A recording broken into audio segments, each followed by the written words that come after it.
When a billionaire's heart stops beating at 32, he doesn't see heaven. He sees the face of the woman who vanished 5 years ago. The same woman who's about to walk through a restaurant door and shatter everything he's rebuilt. Welcome to a story about second chances that nobody asked for, connections that money can't buy, and the brutal truth that sometimes survival means abandoning the people who need you most. If you're watching from anywhere in the world, drop your city in the comments below. I want to see how far this story travels. Hit that like button, and let's begin where most lives end, with a heart that refuses to quit. The human heart beats roughly 100,000 times a day. Nathan Coles stopped at 9:47 p.m. on a Tuesday in his home office, surrounded by floor-to-ceiling windows that showcased a city he'd conquered but never actually seen. He didn't clutch his chest dramatically like they do in movies. There was no theatrical gasp, no reaching toward the light. One moment he was reviewing acquisition documents for a tech startup in Singapore, and the next his vision tunneled, his lungs forgot how to pull air, and the expensive Persian rug rushed up to meet his face. The last coherent thought he had before everything went dark was absurdly mundane. I left my coffee mug on the contract. Then nothing. Then everything. Pain exploded through his chest like someone had replaced his rib cage with broken glass. His body convulsed once, twice, dragging oxygen back into lungs that had decided they were done. The ceiling came into focus. Recessed lighting he'd paid a designer $18,000 to install and had never really looked at until this exact moment. Nathan lay there, sprawled on the floor of his office, heart hammering irregularly, and thought, this is how it happens. This is how you die alone in a room full of expensive things. He was 32 years old. He had one, $7 billion in assets. A daughter sleeping 2 floors above him, and absolutely nobody who would check on him until his assistant arrived at 7 a.m. tomorrow. The realization didn't come with sadness, just a kind of flat recognition, like finally reading the terms and conditions after years of clicking agree. His phone was on the desk, 3 feet away. Might as well have been 3 miles. Nathan concentrated on breathing, in, out, and waited for his body to decide whether it was going to keep working or call it quits. 5 minutes passed, then 10. The irregular thunder in his chest gradually steadied into something resembling a normal rhythm. Nathan pushed himself up to sitting, back against the leather couch, and pressed his palm against his sternum where a dull ache had settled in like an unwelcome tenant. "Daddy?" The small voice from the doorway nearly sent him into cardiac arrest all over again. His daughter stood there in her princess pajamas, the ones with the faded stars because she refused to let him buy her new ones, clutching her stuffed elephant. Emma was 6 years old, all dark curls and serious eyes that looked too much like her mother's. "Hey, sweetheart." Nathan's voice came out rough. He cleared his throat, tried again. "What are you doing up?" "I had a bad dream." Emma walked into the room with the careful steps of a kid who'd learned early that her dad's workspace was usually off limits. "Are you okay? You're on the floor." "I'm fine. Just drop something." The lie tasted worse than usual. "Come here." She crossed to him and he pulled her into his lap, breathing in the apple-scented shampoo the nanny used. Emma settled against his chest, right over his heart, and Nathan wondered if she could feel how unevenly it was still beating. "What was your dream about?" he asked. "Mommy." Emma said it simply, without the weight that word carried for him. "She was calling for me, but I couldn't find her. She was in our old house, I think. The one with the yellow door." Nathan closed his eyes. The one with the yellow door. The house where Caroline had died, where they'd been an actual family instead of whatever this current arrangement was, him throwing money at problems and a rotating cast of nannies trying to fill a gap that couldn't be filled. "It was just a dream, Em." "I know." She was quiet for a moment. "But sometimes I forget what her voice sounded like." "Is that bad?" The question hit harder than the heart attack had. "No," Nathan said, throat tight. "That's not bad. That's what happens." "Do you forget?" "Sometimes." It was the truth. 5 years was a long time. The sharp edges of grief had worn down into something more manageable, a constant low-level ache instead of the stabbing agony that had defined those first months. But yeah, sometimes he couldn't quite remember the exact pitch of Caroline's laugh, or the way she'd hum off key while cooking, or 1,000 other small details that used to make up the architecture of his daily life. What he did remember, with perfect clarity, was the last conversation they'd had. The stupid fight about whether to hire a gardener or keep doing the yard work themselves. How she'd been right and he'd been stubborn. How she'd kissed him anyway before leaving for her sister's place, rolling her eyes at his insistence on winning arguments he didn't actually care about. How she'd never made it there because some kid texting his girlfriend ran a red light at 45 miles an hour. Emma yawned against his chest. "Can I sleep in your room?" "Yeah, of course you can." Nathan leveraged himself off the floor, ignoring the way his legs shook, and carried his daughter upstairs.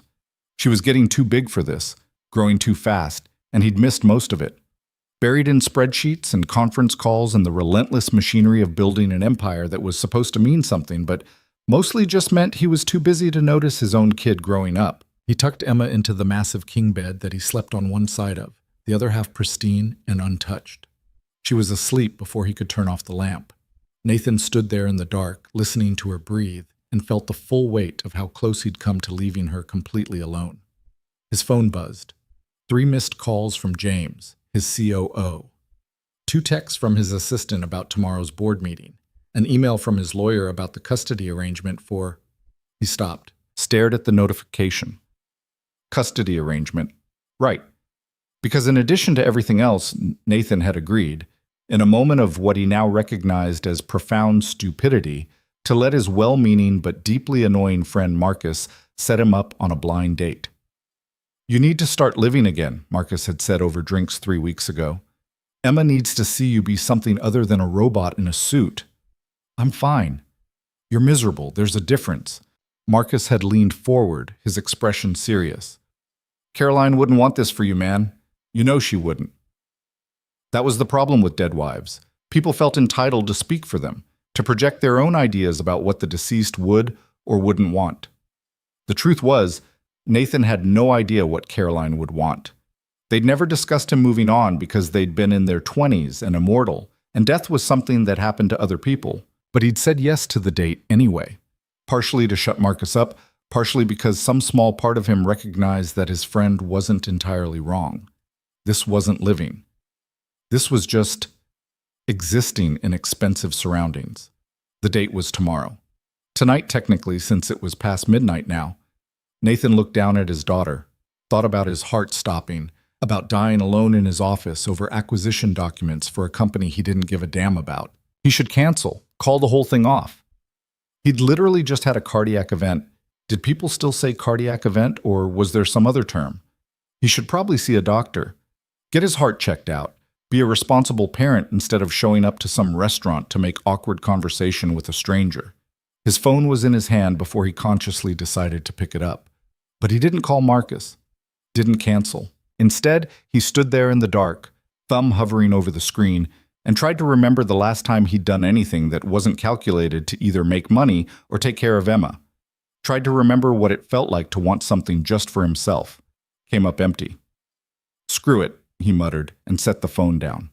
He'd go, show up, be pleasant for an hour, prove to Marcus that he'd tried. Then he could go back to the comfortable numbness of his regular routine with a clear conscience. Nathan climbed into bed next to Emma, careful not to wake her, and lay there staring at the ceiling he'd also paid someone else to design. Sleep didn't come. His heart kept beating its irregular rhythm, not quite normal, not quite stopped, somewhere in between, kind of like the rest of his life. The restaurant Marcus had chosen was aggressively ordinary. Nathan sat in his car outside the copper mill and tried to figure out what statement his friend was trying to make.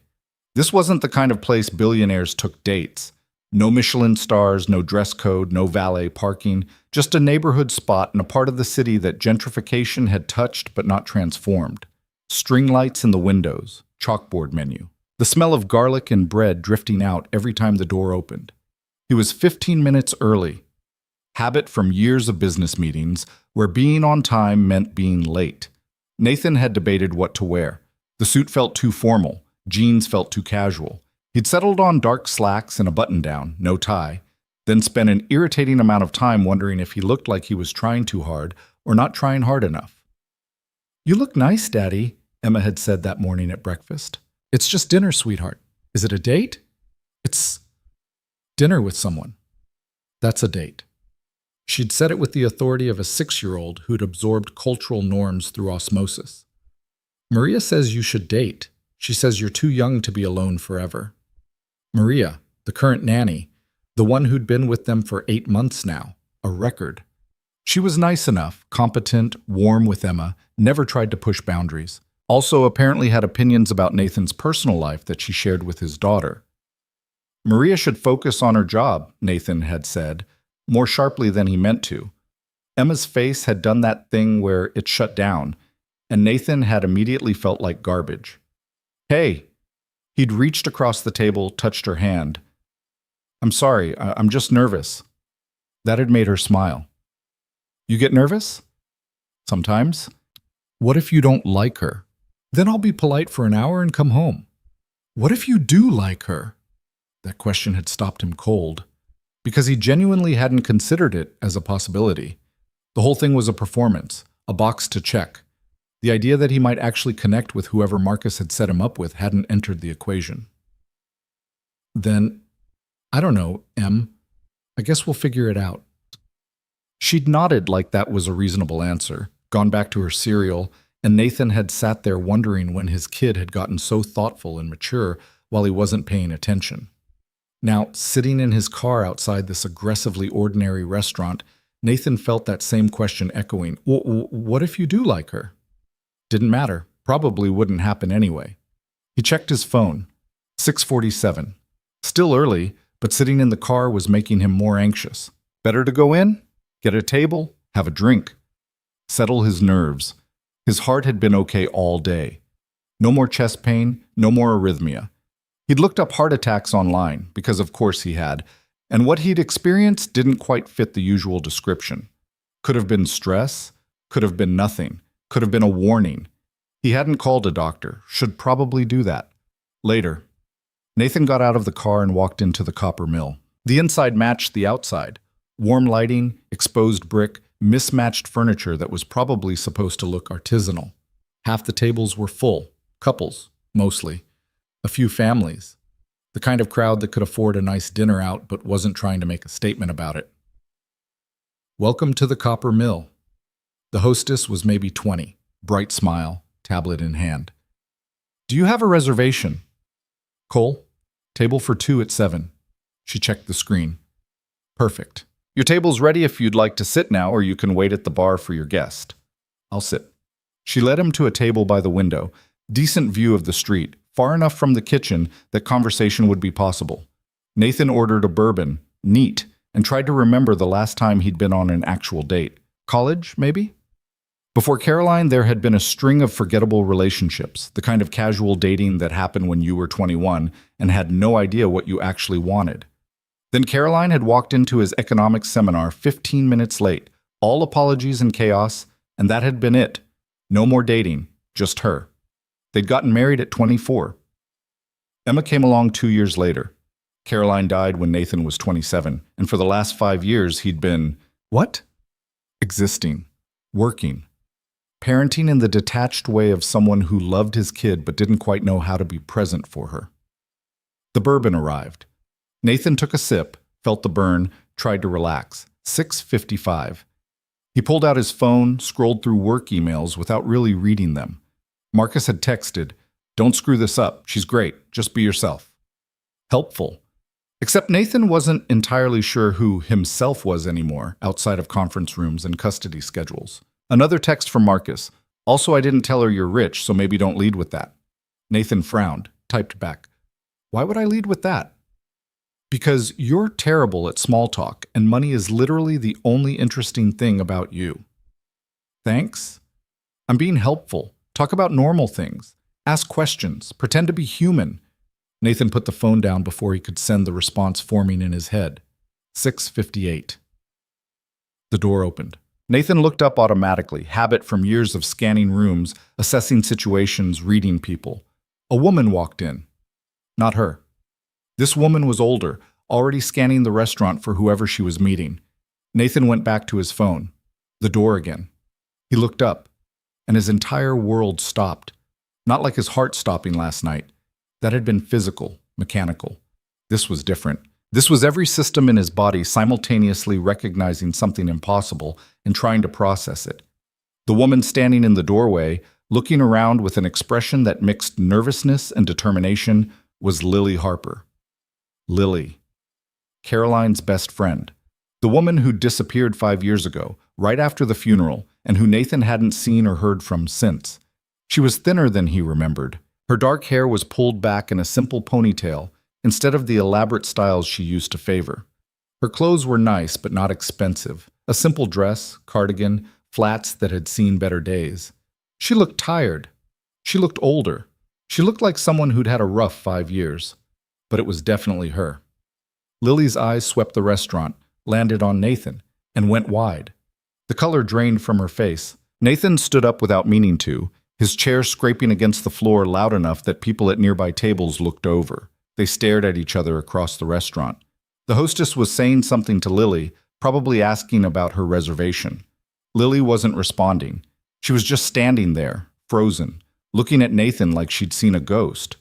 Which was fair, because he probably looked the same. Marcus, Nathan thought distantly, was a dead man. Lily said something to the hostess, who gestured toward Nathan's table. This was happening. This was actually happening. Marcus had set him up on a blind date with Lily Harper, Caroline's best friend, the woman who'd vanished without explanation, and Nathan was going to kill him. Lily walked toward the table like someone approaching a car accident. Can't look away. Can't quite believe what you're seeing. She stopped 3 feet away. Nathan. Her voice was exactly the same. A little rough around the edges, warm when she wasn't upset. He remembered that voice reading stories to Emma when she was a baby, laughing at Caroline's terrible jokes, going quiet and serious when things got real. Lily. I didn't... She stopped. Started again. Marcus didn't tell me... Yeah, me neither. The hostess appeared, tablet in hand, cheerfully oblivious to the tension. Here's your table. Your server will be right with you. She left. Nathan and Lily stood there. We don't have to do this, Lily said finally. I can leave. This was obviously a mistake. It came out harder than he meant it to. Not angry exactly, but not friendly either. Command voice, CEO voice, the voice that made boardrooms go quiet. Lily's jaw tightened. For a second he thought she'd walk out anyway. She'd done it before, after all. But then she pulled out the chair and sat down, back straight, hands folded in her lap. Nathan sat too. The server appeared. Can I get you started with drinks? Water, Lily said. Just water. The server looked at Nathan. Another bourbon. He was going to need it. The server left. Nathan and Lily sat across from each other, not speaking, while the restaurant buzzed with normal conversation around them. People on dates who actually wanted to be there. People whose pasts weren't sitting 3 feet away wearing a dress that probably came from a thrift store. You look good, Lily said finally. Successful. You disappeared. So much for small talk. Lily flinched. I know. 5 years, not a word, not a text, nothing. I know. Caroline died and you just left. Didn't even say goodbye to Emma. Nathan, she asked about you for months. Where's Lily? When is Lily coming back? And I had no idea what to tell her because her mom was dead and her favorite person after her mom just vanished. Lily's eyes were bright, not quite crying, but close. I couldn't what? Send a text, make a phone call, show up for the people who needed you? I had nothing. The words burst out of her, loud enough that the couple at the next table looked over. Lily lowered her voice. I had nothing, Nathan. No job, no money, no place to live. I was drowning, and I couldn't be there for Emma when I couldn't even be there for myself. So you ran? Yes, I ran. She met his eyes. I'm not proud of it, but yes. I ran because staying would have broken me completely, and I was already barely holding together. The server returned with their drinks, set them down, asked if they were ready to order. Nathan waved him away without looking. He picked up his bourbon, drained half of it. Lily took a sip of water with shaking hands. Why are you here? Nathan asked. Tonight. This restaurant. Did you know it was me? No, Marcus just said... She stopped. He said he knew someone who I might get along with. Someone who'd been through loss and understood. I thought he meant another widower or something. I'm not a widower. I know what you are. The way she said it stung, like she could see straight through the expensive clothes and the controlled exterior to the hollow thing underneath.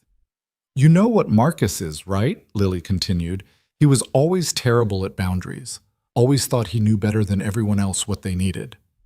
That was true. Marcus meant well, but had the subtlety of a brick through a window. He should have told us, Nathan said. Yeah, he should have. Lily turned her water glass around, not drinking, just needing something to do with her hands. For what it's worth, I'm sorry. About disappearing. About not being there for Emma. About all of it. That doesn't fix anything. I know. They sat in silence. The thing was, Nathan realized, he wasn't even that angry. He should be. He had every right to be. But mostly he just felt tired and confused, and like the universe was playing some kind of cosmic joke. What have you been doing? He asked. These 5 years. Lily laughed, but there was no humor in it. Surviving, mostly. I worked retail for a while, waitressed, did some temp office work. Currently I'm managing a coffee shop in Riverside. It's not glamorous, but it pays rent. You went to law school. Yeah, didn't finish, couldn't afford it after... She trailed off. After everything. After Caroline died, she meant. After the person who'd been helping pay for her education was gone and Lily had nothing and nobody, and had apparently decided that burning bridges was easier than asking for help. You could have come to me, Nathan said. I would have helped. That's exactly why I couldn't come to you. Lily looked at him, really looked at him, and her expression was complicated. You had just lost your wife. You had a baby to take care of. The last thing you needed was your dead wife's broke friend showing up asking for money. I would have helped anyway. I know. That's what made it impossible. Nathan didn't know what to say to that. The server came back. Third time. He looked nervous now, like he could sense this dinner was going badly and wanted to escape. Should I come back later? He asked. Give us a minute, Nathan said. The server fled. We should probably order something, Lily said, or leave. People are staring. They weren't, actually, but Nathan understood the impulse.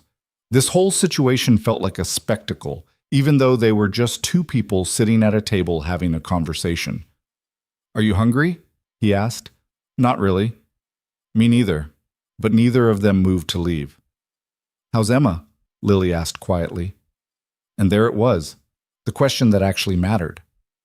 She's good, smart, too serious for 6 years old. She looks like Caroline. Lily smiled, and for the first time since she'd walked in, it reached her eyes. I bet she's beautiful. She is. Nathan pulled out his phone, found a recent photo. Emma at her school's art show, standing proudly next to a painting of what was supposedly their house but looked more like a colorful blob. He turned the screen toward Lily. Her expression crumpled. Oh, she said softly. Oh, Nathan. She's perfect. Yeah. Lily looked at the photo for a long moment, then handed the phone back. Does she remember me? Sometimes. Less than she used to. That's probably for the best. Is it? Lily didn't answer.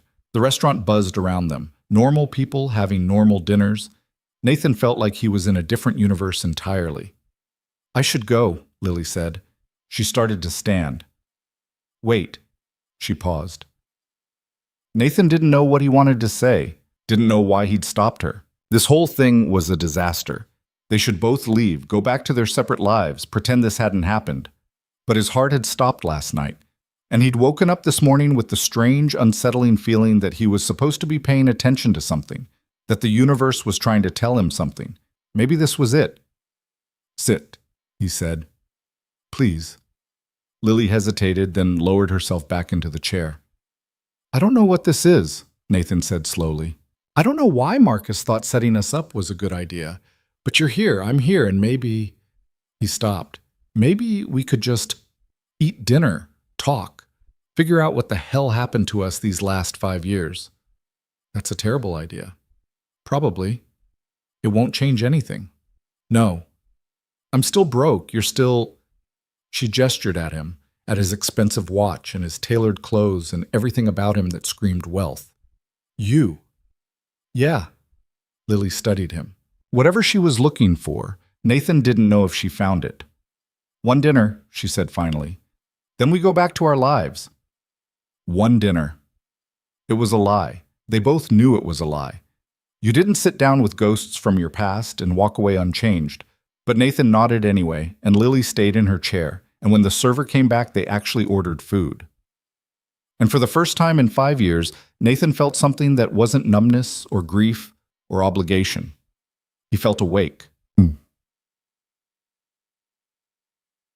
They ordered without looking at the menu. Lily got the cheapest entree, Nathan noticed, and he got whatever the server recommended.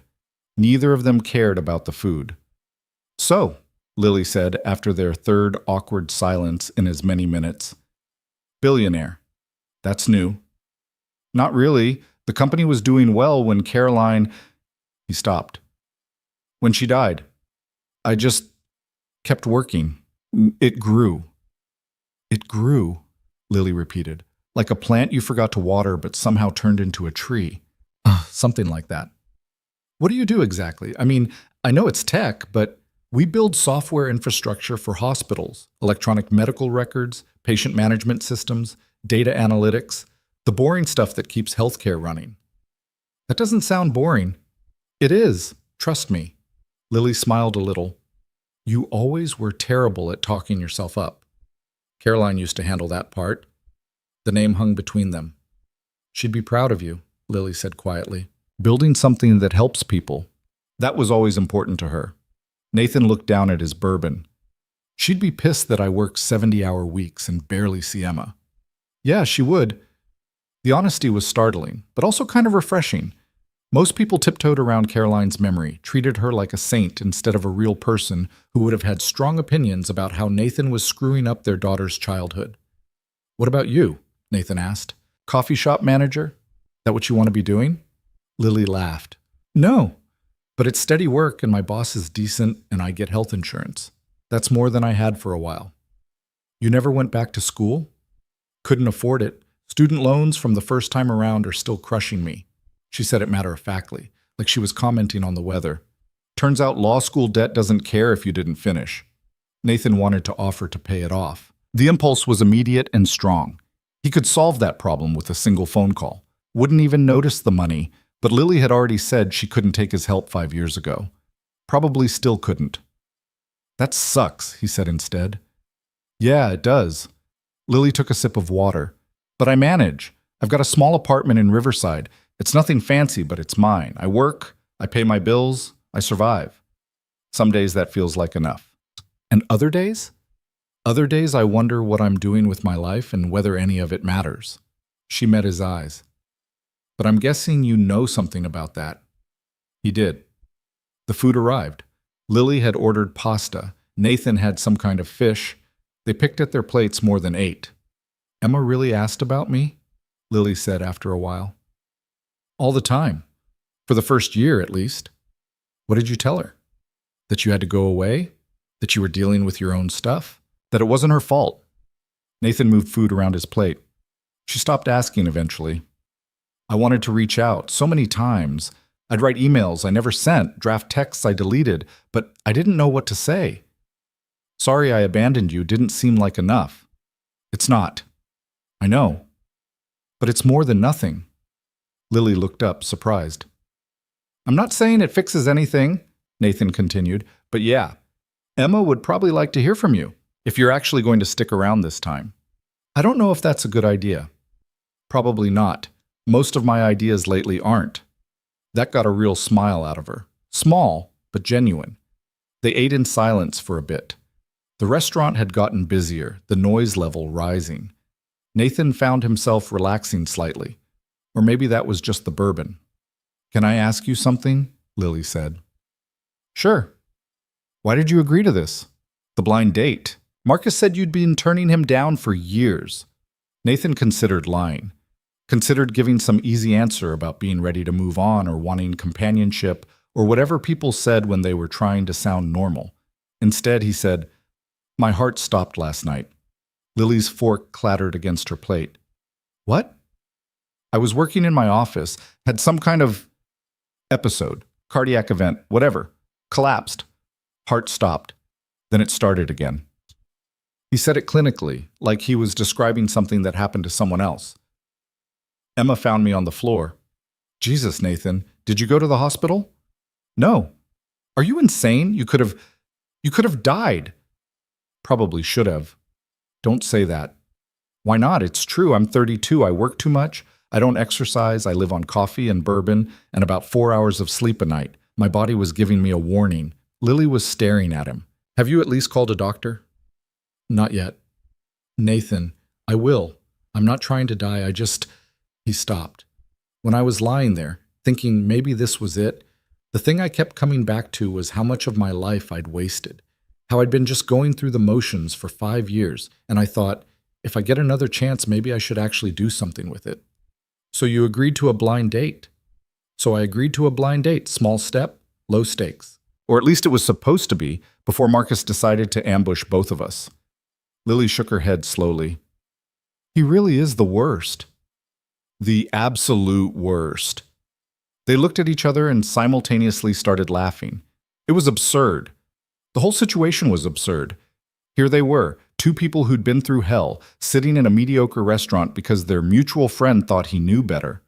The laughter felt good. Like something locked in Nathan's chest was finally loosening. We should probably kill him, Lily said.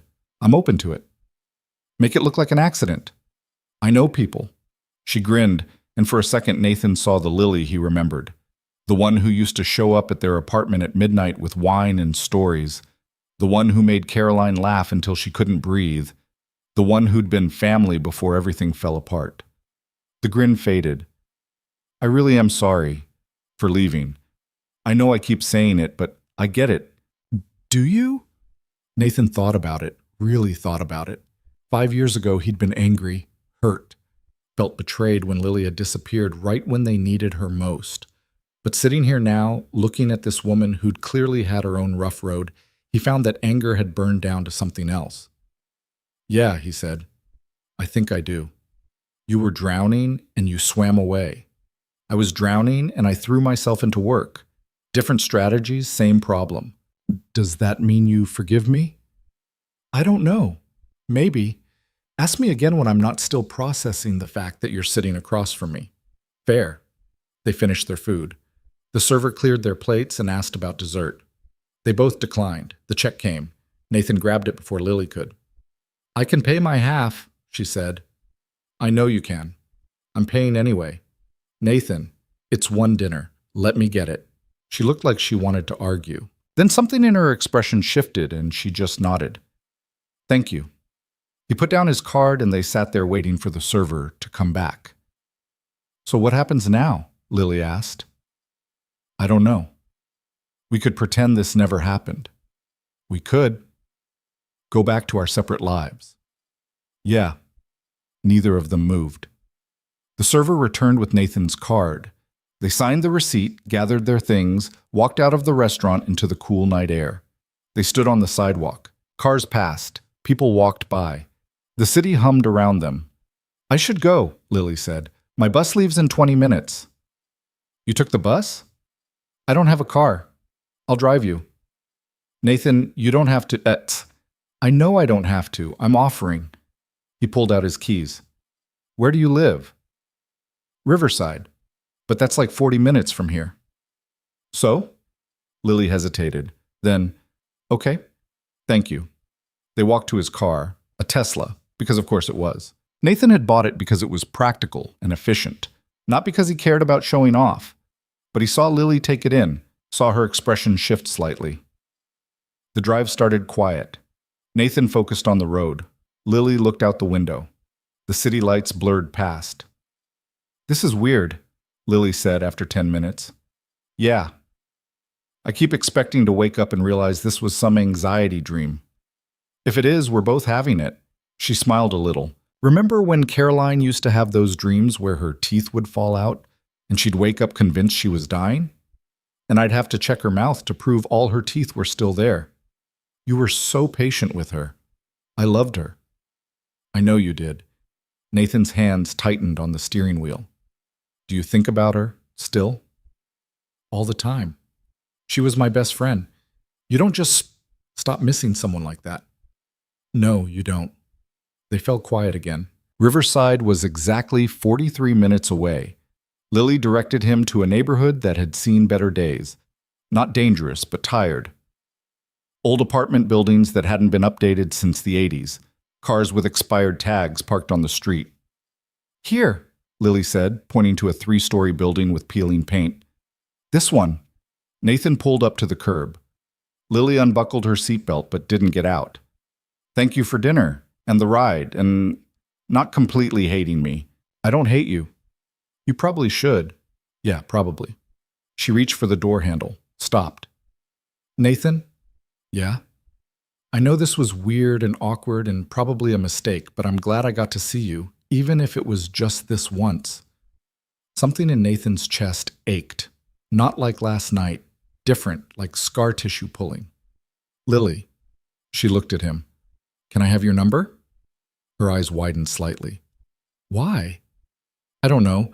In case we want to do this again. Have another disaster dinner? Talk or whatever. He felt stupid saying it. You don't have to, Yeah, okay. She rattled off her number. Nathan put it in his phone, sent her a text so she'd have his. There, he said. Now we have each other's numbers. Now we do. She got out of the car, stood on the curb looking back at him. Good night, Nathan. Good night, Lily. She walked to her building, disappeared inside.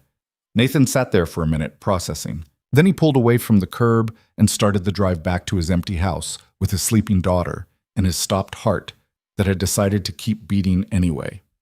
His phone buzzed, a text from Lily. Thank you again for everything. He typed back. Anytime.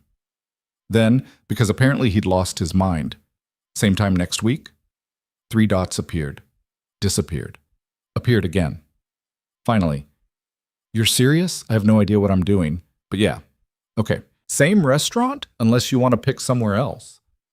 The Copper Mill is fine. It's got good disaster energy. Nathan smiled. 7 p.m.? It's a date, or whatever this is. See you then.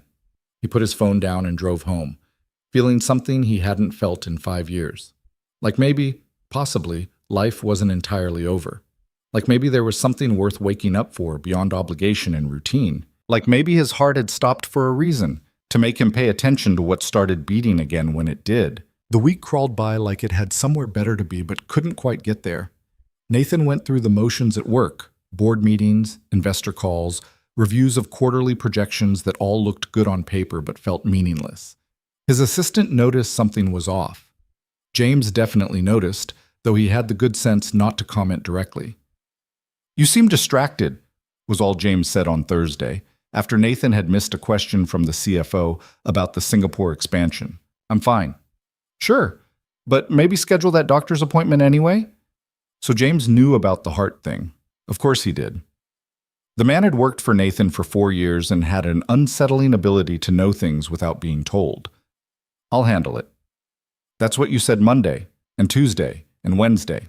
Nathan had looked up from his laptop, ready to snap, but James was already walking out of the office with that infuriating smirk that meant he knew he was right. The appointment got scheduled. Friday afternoon squeezed between a lunch meeting and a conference call with Tokyo.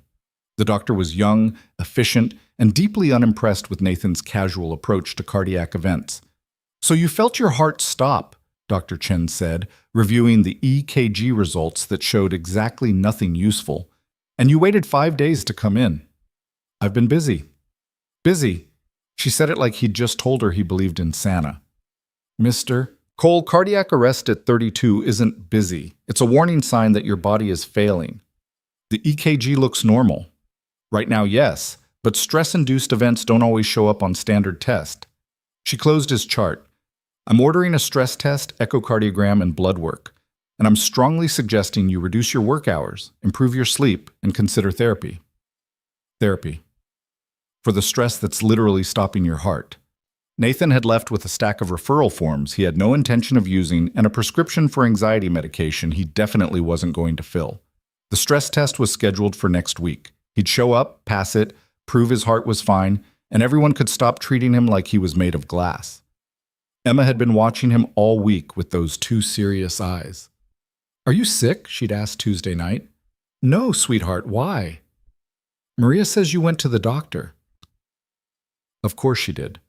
Maria, the nanny who apparently had opinions about everything and no filter about sharing them with a 6-year-old. Just a checkup. But you never go to checkups. She wasn't wrong. Nathan avoided doctors the way most people avoided tax audits. I'm being more careful now, he'd said, which was close enough to true. Because of your date? That had caught him off guard. What? The lady you had dinner with. Are you being more careful because of her? Nathan had no idea how to answer that. The truth was complicated. Yes, seeing Lily had shaken something loose in him, made him aware of how much he'd been sleepwalking through his own life. But correlation wasn't causation, and he wasn't about to explain to his 6-year-old that sometimes it took your heart stopping and a ghost from the past appearing to make you wake up. I'm being more careful because I want to be around for you, he'd said instead. Emma had considered this. Are you going to see her again? Maybe. Do you like her? I don't know her well enough to know if I like her. That's what dates are for, to figure out if you like someone. She'd said it with the confidence of a child who'd absorbed relationship advice from TV shows. Maria says, what else does Maria say?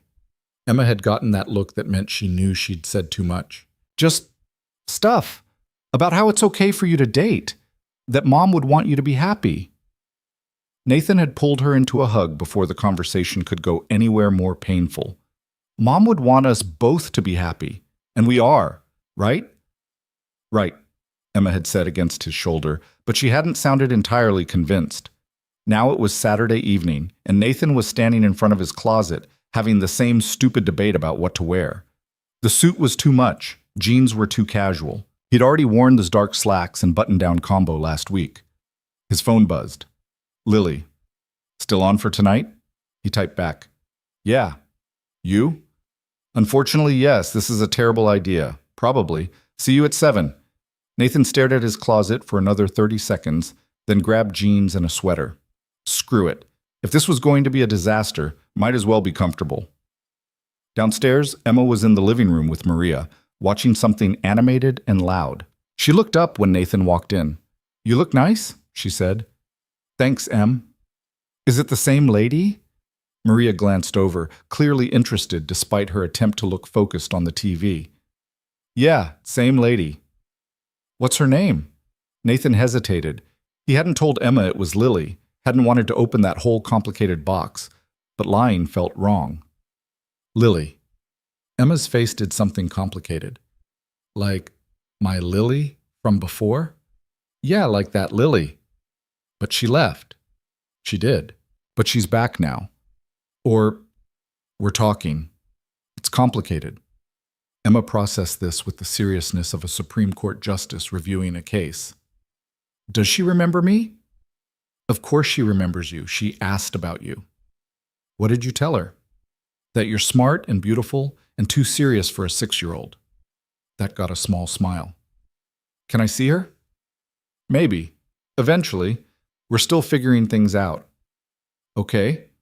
Emma went back to her show, but Nathan could see the wheels turning. This was going to come up again, multiple times, with questions he didn't have answers to.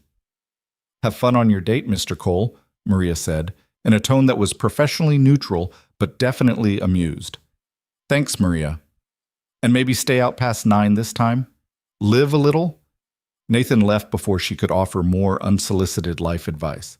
The drive to the copper mill felt shorter this time, less nerve-wracking, or maybe just differently nerve-wracking. Last week had been about facing a stranger. This week was about facing someone who knew him, or at least knew who he used to be. He arrived 10 minutes early again. Couldn't break the habit. But this time Lily was already there, sitting at the same table by the window, looking at her phone. She dressed up slightly more than last week. Dark jeans, a green blouse that brought out her eyes, hair down instead of pulled back. She still looked tired, but less like she'd been hit by a truck, more like she'd gotten actual sleep for once. Nathan walked over.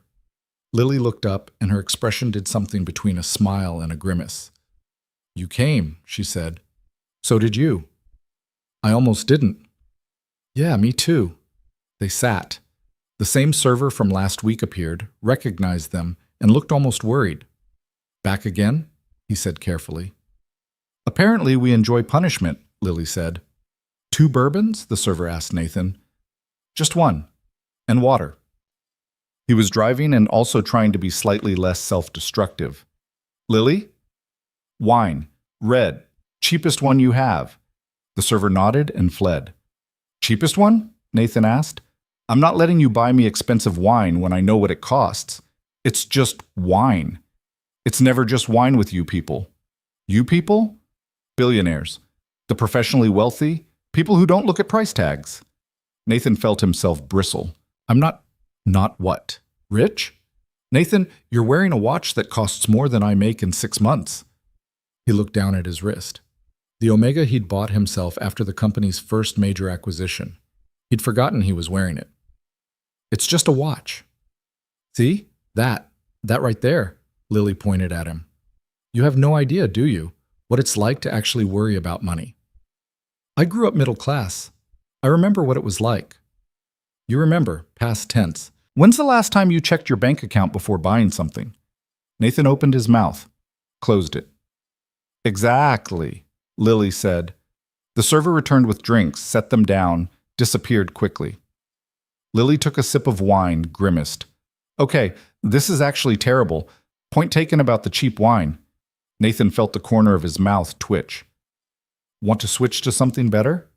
No, I'm making a statement. By drinking bad wine? By maintaining my principles in the face of your casual wealth. That's ridiculous. Your face is ridiculous. They stared at each other. Then Lily snorted, and Nathan felt the tension break. Sorry, she said. That was childish. Little bit. I feel weird about this. The money thing. Last week you paid for dinner and drove me home, and it was nice, but also I felt like a charity case. You're not a charity case. I literally let a billionaire buy me the cheapest pasta on the menu. You ordered what you wanted. I ordered what I could justify accepting. Nathan leaned back. So what do you want me to do? Pretend I'm not rich? Show up in a Honda and split the check? Maybe? I don't know. Lily rubbed her temples. This would be easier if you were an asshole. Rich assholes are easy.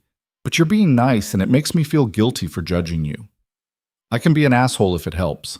Please don't. One problem at a time. They sat there for a moment. The restaurant hummed around them, Saturday night crowd, louder than last week. Families, couples, friend groups, normal people doing normal things. Can we start over? Nathan asked. What?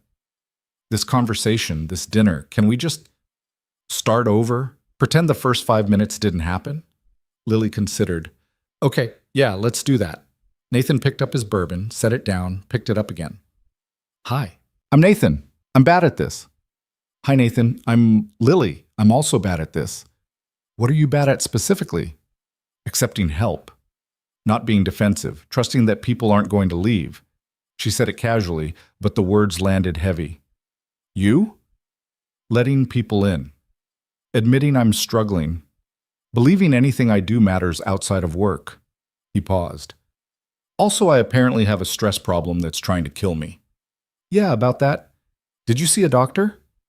Yesterday? And I need a stress test and therapy and to work less, the usual. Lily watched him over her wine glass.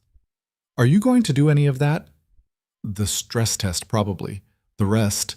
Nathan shrugged. You're an idiot. Excuse me? Your heart stopped and you're still working 70-hour weeks? That's idiotic. I have responsibilities. You have a death wish. I have a company to run and a kid to provide for. Your kid doesn't need money. She needs a dad who's alive. Nathan felt his jaw tighten. You don't get to lecture me about parenting. You left. It came out harsher than he meant. Lily flinched like he'd slapped her. You're right, she said quietly. I don't get to lecture you. I'm sorry. They sat in uncomfortable silence. The server appeared. Ready to order? No, they said simultaneously. He left. I'm screwing this up, Nathan said. We both are. Why are we doing this? Lily laughed, sharp and humorless. I have no idea. Apparently we're gluttons for punishment. We could leave. We could. Neither of them moved. I don't want to leave, Nathan admitted. Me neither. Even though this is awful, Lily finished her terrible whine. Want to know something sad? This is still the best conversation I've had in months. That's depressing. Tell me about it. She signaled the server, pointed at her glass. Better wine this time. I'm abandoning my principles. The server looked at Nathan, who nodded. When he was gone, Lily leaned forward. Okay. New rule, no more fighting about money or the past or who gets to judge who. We're just two people having dinner. Can we do that? We can try. The better wine arrived. Lily took a sip, nodded approvingly. Tell me about Emma, she said. Really tell me. Not just that she's smart and serious. What's she like? Nathan felt something in his chest ease. This he could talk about. She's stubborn. Gets that from Caroline. Once she decides something, good luck changing her mind. He smiled despite himself. Last month, she decided she wanted to learn piano. I bought her a keyboard, hired a teacher. She practiced every day for 2 weeks. And then? Then she decided she actually wanted to learn guitar. The keyboard is collecting dust. Lily grinned. That's very Caroline. Yeah, she does that thing too where she tilts her head when she's thinking really hard about something. Exact same way Caroline used to. Does it hurt? Seeing Caroline in her? Nathan considered the question. Sometimes, but mostly it's comforting, I guess. Like Caroline's still here in small ways. She'd be proud of Emma. She'd be proud of what Emma could be if I wasn't screwing up the parenting part. You're not screwing it up. I'm barely there. I work constantly. I have a nanny raising her half the time. I missed her school play last month because I was in a meeting I could have rescheduled. But you're trying. That counts. Does it? Lily reached across the table, touched his hand briefly. Yeah, it does. The contact was brief, barely there, but Nathan felt it like an electric shock. She pulled back. Sorry, it's fine. They looked at each other. Your turn, Nathan said. Tell me about your life. The real version, not the sanitized one. Lily sat back. It's not very interesting. I doubt that. Okay, let's see. I wake up at 5 a.m. to open the coffee shop at 6. I work until 2. Then I go home to my apartment that's barely bigger than your closet. I eat dinner alone, watch TV, go to bed, repeat. That's it? That's it. No friends, no dates, no hobbies. I have coworkers I'm friendly with, and I read sometimes. Does that count as a hobby? Nathan thought about his own life, the work, the parenting, the expensive emptiness. Sounds lonely. It is. Lily said it simply.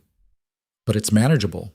I learned how to be alone after everything. It's not great, but it works. That's a terrible way to live, says the man who works 70 hours a week. Fair point. They ordered food, actually looked at the menu this time. Lily got something from the middle price range, not the cheapest, but not the most expensive. Progress. While they waited, Lily asked about the company. Nathan found himself actually explaining it, not just giving the elevator pitch he used for investors, the problems they were trying to solve, the hospitals they worked with, the satisfaction of building something that mattered, even if he'd lost sight of why it mattered somewhere along the way. Lily listened, asked good questions. She'd always been sharp. Nathan had forgotten that. Caroline used to joke that Lily could have run circles around half the lawyers at her firm if she'd finished school. Why didn't you? Nathan asked. Finish law school. Lily's expression shuddered. Money. Like I said. But there are loans, scholarships. You were good enough to get them. I was good enough when Caroline was helping me study, when I had a place to live and people who cared. After she died, Lily shook her head. I fell apart, stopped going to class, failed my exams. By the time I pulled myself together enough to try again, I was too far behind and too broke to catch up. I could have helped. We've been over this. No, I mean, now. You could go back. I could pay for... Nathan. What? I have the money. It's not like I'm using it for anything meaningful. I can't let you do that. Why not? Because... Lily stopped, started again. Because that's not how this works. Whatever this is, I'm not here for your money. I know that. Do you? Because it feels like every problem I mention, your solution is to throw money at it. Nathan felt frustration rising. What's wrong with wanting to help? Nothing, but there's helping and there's trying to fix people like they're broken. I don't need to be fixed. I didn't say you were broken. You implied it. I implied that you got dealt a shitty hand and maybe you deserve a chance to try again. With your money. It's just money. It's never just money. They were getting loud. People were looking. The server appeared, set down their food with the nervous energy of someone who'd wandered into a minefield. Lily took a breath. I appreciate the offer, really, but no. Why? Because I need to do it myself. If I ever go back, and that's a big if, I need to know I did it on my own terms. Not because some rich guy felt sorry for me. I don't feel sorry for you. Then what do you feel? The question hung there. Nathan didn't know how to answer. What did he feel? Guilt, definitely. For not being there 5 years ago when Lily had been drowning. Frustration that she wouldn't accept help. But also something else. Something he didn't have words for. I feel like you deserve better than what you got, he said finally. And I feel like maybe I could have done something about it if I hadn't been so buried in my own grief. Lily's expression softened. Nathan, we were all drowning. You, me, everyone who loved Caroline. You're not responsible for saving me. Maybe not, but I could have tried. You had Emma, you had a company, you had your own survival to worry about. So did you. Yeah, and I handled it by running away, which makes me the last person who should judge how you handled things. They ate in silence for a while. The food was good. Better than last week, or maybe Nathan was just paying more attention. This is hard, Lily said eventually. What is? This. Talking to you, being around you. It brings up all this stuff I thought I'd dealt with. Like what? Like how much I miss Caroline, how guilty I feel for disappearing, how angry I am that she's gone and we're here trying to figure out how to be people without her. Lily's voice cracked slightly. She was supposed to be the one who held everything together. And then she died, and everything fell apart, and I don't think any of us ever really put ourselves back together, right? Nathan felt the truth of that in his bones. No, we didn't. Do you ever... Lily stopped. Do you ever talk to her, like in your head? Sometimes, less than I used to. What do you think she'd say about this? Us having dinner? Nathan considered. She'd probably think it was funny. Or maybe she'd be pissed at both of us for taking 5 years to reconnect. Hard to say. She'd definitely be pissed at me. Probably at me too, for working myself into a heart attack. Lily smiled sadly. We're both pretty good at disappointing dead people. That's dark, but accurate. They finished eating, sat with coffee, decaf for Nathan, because apparently he was trying to not die. The restaurant had cleared out some. Quieter now. More intimate. Can I ask you something? Lily said. Sure. Why did you text me about meeting again after last week? You could have just let it go. Nathan traced the rim of his coffee cup. Honestly, I don't know. It felt unfinished. And now? Still feels unfinished. Nathan, I'm not expecting anything, he said quickly. I'm not trying to fix you or save you or whatever you think rich guys do. I liked talking to you. Even when we were arguing, it felt real. As opposed to? As opposed to every other conversation I have. Business stuff, surface-level small talk, people who want something from me. You don't want anything. I want you to stop trying to give me money. Okay, besides that. Lily laughed. Fair. The server brought the check. Nathan paid before Lily could argue. This time she let him without comment. They walked out to the parking lot. The night air was cool, clear, stars visible despite the city lights. Can I drive you home again? Nathan asked. You don't have to. I know. It's out of your way. I know that too. Lily hesitated. Okay, thanks. The drive to Riverside was quieter than last week. Not uncomfortable, just settled. Lily looked out the window. Nathan focused on the road. The silence felt okay. I've been thinking, Lily said as they got close to her apartment. About? About Emma. You said she might want to hear from me. She would. Would it be weird if I sent her something? like a card, nothing big, just acknowledging that I remember her. Nathan felt something warm in his chest. She'd love that. I don't want to confuse her, though. If this is just 2 dinners, and then we go back to ignoring each other's existence. Is that what this is? I don't know, is it? Nathan pulled up to her building, put the car in park, turned to look at her. I'd like to see you again, he said. If you want. Why? Because talking to you is the most alive I've felt in 5 years. Even when we're arguing about money or the past or whatever, you make me feel something other than numb. Lily looked at him for a long moment. That's a lot of pressure. I'm not trying to pressure you. I know, but Nathan, I'm barely holding my own life together. I can't be responsible for making you feel alive. I'm not asking you to be responsible for anything. I'm just asking if you want to have dinner again next week. That's not just anything. That's a pattern. That's us deciding this is something instead of nothing. Would that be so bad? I don't know. Lily's voice was small. Maybe. Probably. We're from completely different worlds now. You're a billionaire with a kid and responsibilities. I make lattes for a living. So this doesn't make sense. Neither did Caroline falling for me when we were in college. I was an economics nerd and she was way out of my league, but it worked anyway. Don't bring her into this. Well, why not? She's the reason we know each other. Exactly. We know each other because of a dead woman we both loved. That's not exactly a solid foundation. Nathan felt frustration building again. You're making excuses. I'm being realistic. You're scared. Of course I'm scared. Lily's voice rose. You show up out of nowhere after 5 years and suddenly you want to be in my life again after I disappeared? After I abandoned Emma? Why would you want that? Why would you want me? The question hung in the air between them. Because you're real, Nathan said quietly. Because you knew Caroline. Because you understand what it's like to lose someone and have to keep going anyway. Because when I'm with you, I don't have to pretend everything's fine when it's not. Lily's eyes were bright. Nathan, I'm not saying I have feelings for you. I don't know you well enough for that. But I want to. I want to know who you are now, not just who you used to be. And maybe you want to know me too. Or maybe you don't, and that's fine.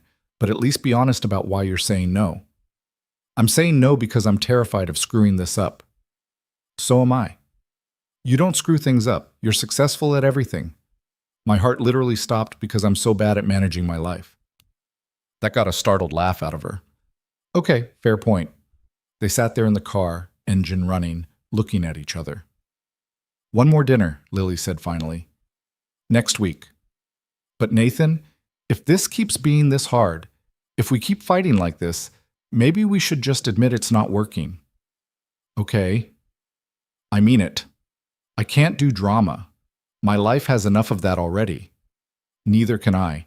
Then we agree to actually try this time, to not fight about money or the past or who gets to feel guilty about what. We can try. Lily unbuckled her seatbelt. Same restaurant? Unless you want somewhere different. I'm starting to like the Copper Mill. It has character. It has mediocre wine and a server who's afraid of us. See? Character.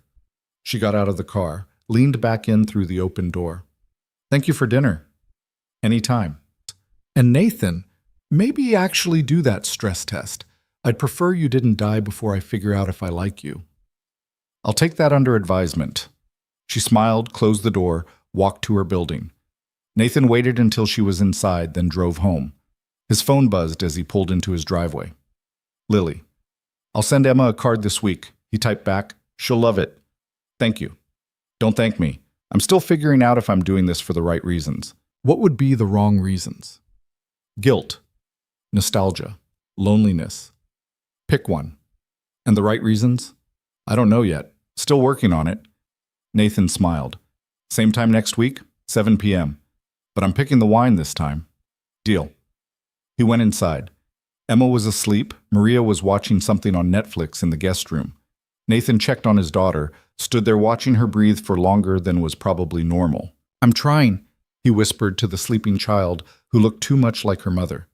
I don't know what I'm doing, but I'm trying. Emma didn't answer, just kept sleeping, peaceful, and unaware that her father was slowly, awkwardly, attempting to become a person again instead of just a collection of responsibilities and regrets. Nathan went to his own room, sat on the edge of the bed, thought about Lily in her small apartment in Riverside, about Caroline, gone 5 years but still present in everything, about his own stopped heart, and whether starting it again meant he was supposed to actually do something different with the life he'd gotten back. His phone buzzed again. This time it was Marcus. "So how'd dinner number 2 go?" Nathan typed, "You're still a dead man, but did it go well? We didn't kill each other. That's progress. I'm a genius. You're an idiot who got lucky. Same thing. Dinner number 3 next week? Maybe. That's a yes. You're welcome." Nathan put the phone down before he could tell Marcus exactly where he could shove his matchmaking skills. But his friend wasn't entirely wrong. This whole thing was messy and complicated and probably a terrible idea, but it was something, an actual thing happening in his life that wasn't work or obligation or going through motions. Nathan lay back on his bed, stared at the ceiling he'd paid someone else to design, and wondered if maybe, possibly, this was what the universe had been trying to tell him when his heart stopped. Not that life was ending, but that it might be trying to start again. And maybe, for the first time in 5 years, he was ready to let it. The card arrived on Wednesday. Emma found it in the mail when Maria brought in the stack of bills and business correspondence that Nathan usually ignored until his assistant forwarded the important ones. She was sitting at the kitchen table doing homework when she spotted the envelope with her name on it, handwritten in unfamiliar curly letters. "Daddy, I got mail!" Nathan looked up from his laptop. He'd been working from home more this week, trying to prove to himself and everyone else that he could pull back without the company imploding. So far, it was working about as well as expected, which is to say he was still checking his phone every 5 minutes and had already rescheduled 2 meetings he could have handled remotely. "What is it?" Emma tore open the envelope with the enthusiasm of a kid who never got personal mail. Inside was a card with a watercolor elephant on the front. She opened it, read silently, and her face did something Nathan couldn't quite interpret. "It's from Lily," she said quietly. Nathan's chest tightened. He'd known the card was coming. Lily had texted him Monday asking for the address, but seeing Emma hold it made everything suddenly real in a way the dinners hadn't been. "What does it say?" Emma read aloud, stumbling slightly over some words. "Dear Emma, I know it's been a long time since we saw each other. I think about you often and wonder what kind of person you're growing up to be. I bet you're smart and brave and kind, just like your mom. I hope someday we can be friends again. Love, Lily." She looked up. There's a P.S. It says, "I remember you loved elephants. I hope you still do." She was holding the card like it might disappear if she wasn't careful. "Do you remember her?" Nathan asked. "Kind of. I remember someone who smelled nice and read me stories, and she had long dark hair." Emma traced the elephant on the card. "Is she your girlfriend?" "No, we're friends. We're getting to know each other again." "But you have dinners with her." "Yes." "That's dating." "It's complicated." Emma gave him a look that said she didn't buy it. 6 years old and already fluent in adult nonsense. "Can I write her back?" she asked. Nathan felt something catch in his throat. "If you want to." "I want to." She got up from the table, card clutched in her hand, and ran upstairs. Nathan heard her bedroom door close. He sat there staring at his laptop screen without seeing it. His phone buzzed. "Lily, did the card arrive?" "Yeah, Emma's writing you back right now." "Oh, that was fast." She was excited. There was a pause, then, "I'm terrified I said the wrong thing." "You didn't. She loved it." "Are you sure?" "I'm sure." Another pause. "Okay. Good. I haven't been around kids in years. I had no idea what to write." "You did fine. Thank you for remembering the elephant thing. I remember a lot of things." Nathan stared at that message for a long moment before responding. "Me too." That night, Emma came down to dinner with a piece of paper folded into an envelope she'd made herself. She'd drawn flowers all over it in crayon. "Can we mail this to Lily?" she asked. "Sure, what did you write?" "It's private." "Okay." But Emma was bursting to share. "I told her I do still like elephants, and that I'm in 1st grade. and that Daddy says we might be friends again, and I think that would be nice. That sounds perfect. I also told her about my piano keyboard that I don't use anymore because I decided I want to learn guitar instead. Nathan smiled despite himself. I bet she'll like hearing about that. Do you think she'll write back? Probably. Good. Emma carefully set the envelope on the counter. Daddy? Yeah? Are you happy that Lily's back? The question caught him off guard. Emma was watching him with those serious eyes that saw too much. I don't know yet, Nathan said honestly. It's complicated, but I'm glad I'm talking to her again. Because you were sad after Mommy died. It wasn't a question. Yeah, I was really sad. Are you still sad? Sometimes, but less than I used to be. Emma nodded like this made sense. Maria says everyone's sad sometimes. But that's okay, because that's how feelings work. Maria's right. She says you need to have more feelings that aren't about work. Nathan made a mental note to have a conversation with Maria about boundaries. Oh, really? She says you're emotionally constipated. She said, what? Emma giggled. She didn't think I knew what that meant, but I asked Tommy at school, and he said it means you keep all your feelings inside like poop. Nathan rubbed his face. Okay, we're going to have a talk about appropriate things to say to 6-year-olds. But it's true though, right? You do keep your feelings inside. Emma, it's okay, Daddy. Lily probably helps with that, like emotional prune juice. We're done with this metaphor. But Emma was laughing, and Nathan found himself laughing too, even though he was definitely going to have words with Maria about her vocabulary choices around his daughter. They mailed Emma's letter the next morning on the way to school. Nathan watched her carefully place it in the mailbox like it was something precious. Think she'll get it soon? Emma asked. Probably by tomorrow. Good. Nathan dropped her at school, fielded the usual questions from the teacher about whether he'd be at the parent-teacher conference next week. Yes, he'd actually cleared his schedule this time, and drove to the office feeling lighter than he had in weeks. The feeling lasted until he walked into the building and James intercepted him with a tablet full of problems. Singapore deal is stalling. The CFO wants to push the timeline back 6 months. No, we agreed on Q2. They're getting cold feet about the integration costs. Set up a call. I'll handle it. Also, the board wants to meet about the expansion budget. When? Friday, 10 a.m. Fine. James followed him to his office. And you have your stress test at 2. Nathan had forgotten, or tried to forget. Reschedule it. No. James, you said you'd go. Your exact words were, fine, schedule it, I'll show up. So you're showing up. I have calls. I'll move them. There's a presentation. I'll handle it. Nathan glared at him. James stared back with the kind of calm that came from 4 years of managing Nathan's attempts at self-destruction. You're annoying, Nathan said. I'm effective. There's a difference. James set the tablet down. 2 p.m., Dr. Chen's office. Don't make me drag you there.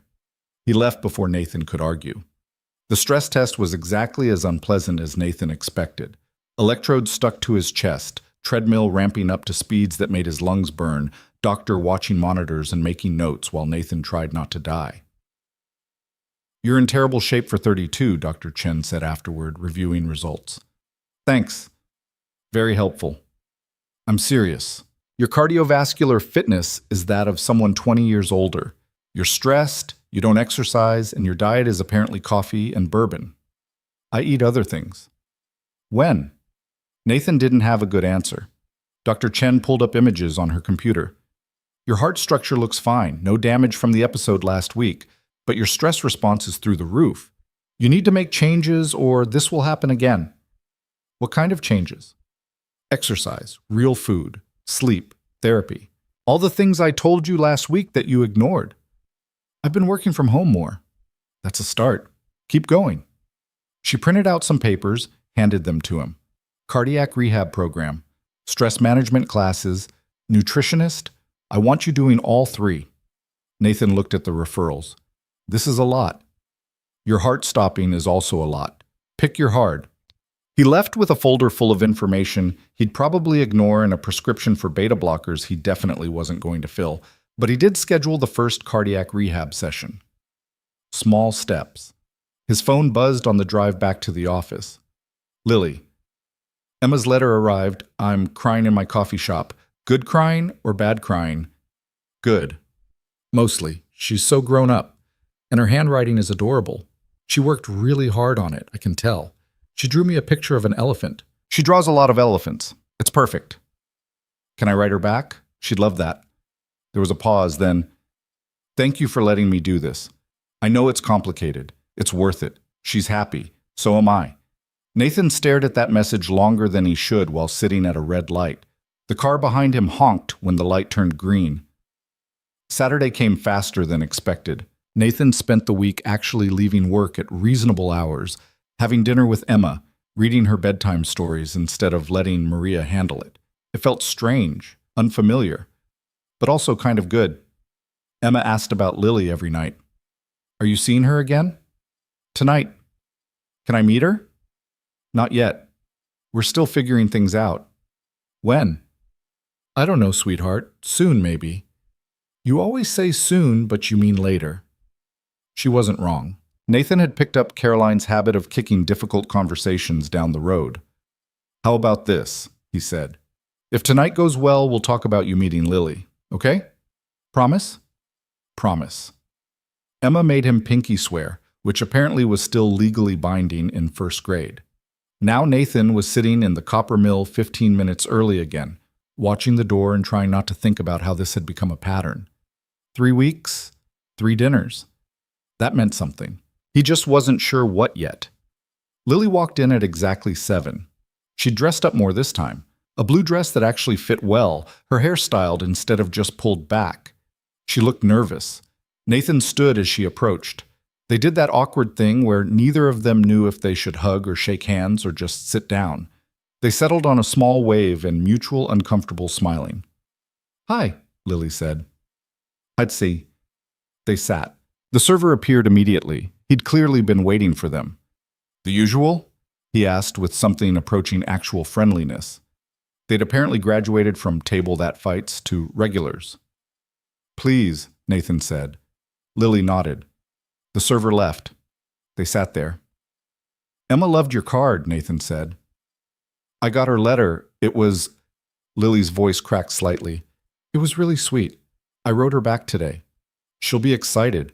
I drew her an elephant, too. Mine's not as good as hers? I'm sure it's fine. It looks like a deformed dog. Nathan laughed. She won't care. Their drinks arrived. Lily had apparently given up on maintaining principles because she ordered the second most expensive wine on the menu. Nathan noticed but didn't comment. So, Lily said, week 3. We're practically in a relationship. Is that what this is? I have no idea. What do you think it is? Nathan considered. 2 people having dinner and trying not to screw it up. Romantic. I'm not trying to be romantic. Good. Because you're terrible at it. Caroline used to say that too. Lily smiled. She wasn't wrong. Remember when you tried to surprise her for your anniversary and accidentally booked the restaurant for the wrong night? In my defense, I was working on a major deadline. You were always working on a major deadline. Fair point. They fell into easier conversation than the previous weeks. Talking about Caroline felt less like stepping on landmines now, more like sharing memories of someone they both loved instead of competing over who had the right to grieve. She would have loved seeing Emma grow up, Lily said.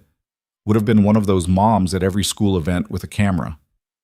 Taking 1,000 pictures and posting none of them because she could never decide which ones were best. Oh my God, yes. Her phone was full of almost identical shots. I still have some of them. Couldn't bring myself to delete her photos. Lily's expression softened.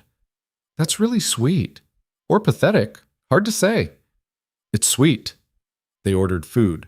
Nathan was starting to recognize the menu, which said something about how often they'd been here. Can I ask you something? Lily said while they waited. Sure. Why haven't you dated? In 5 years. It can't just be because you're busy. Nathan turned his glass in circles. Honestly, I didn't think I was allowed to. Allowed? Caroline died and I became that guy.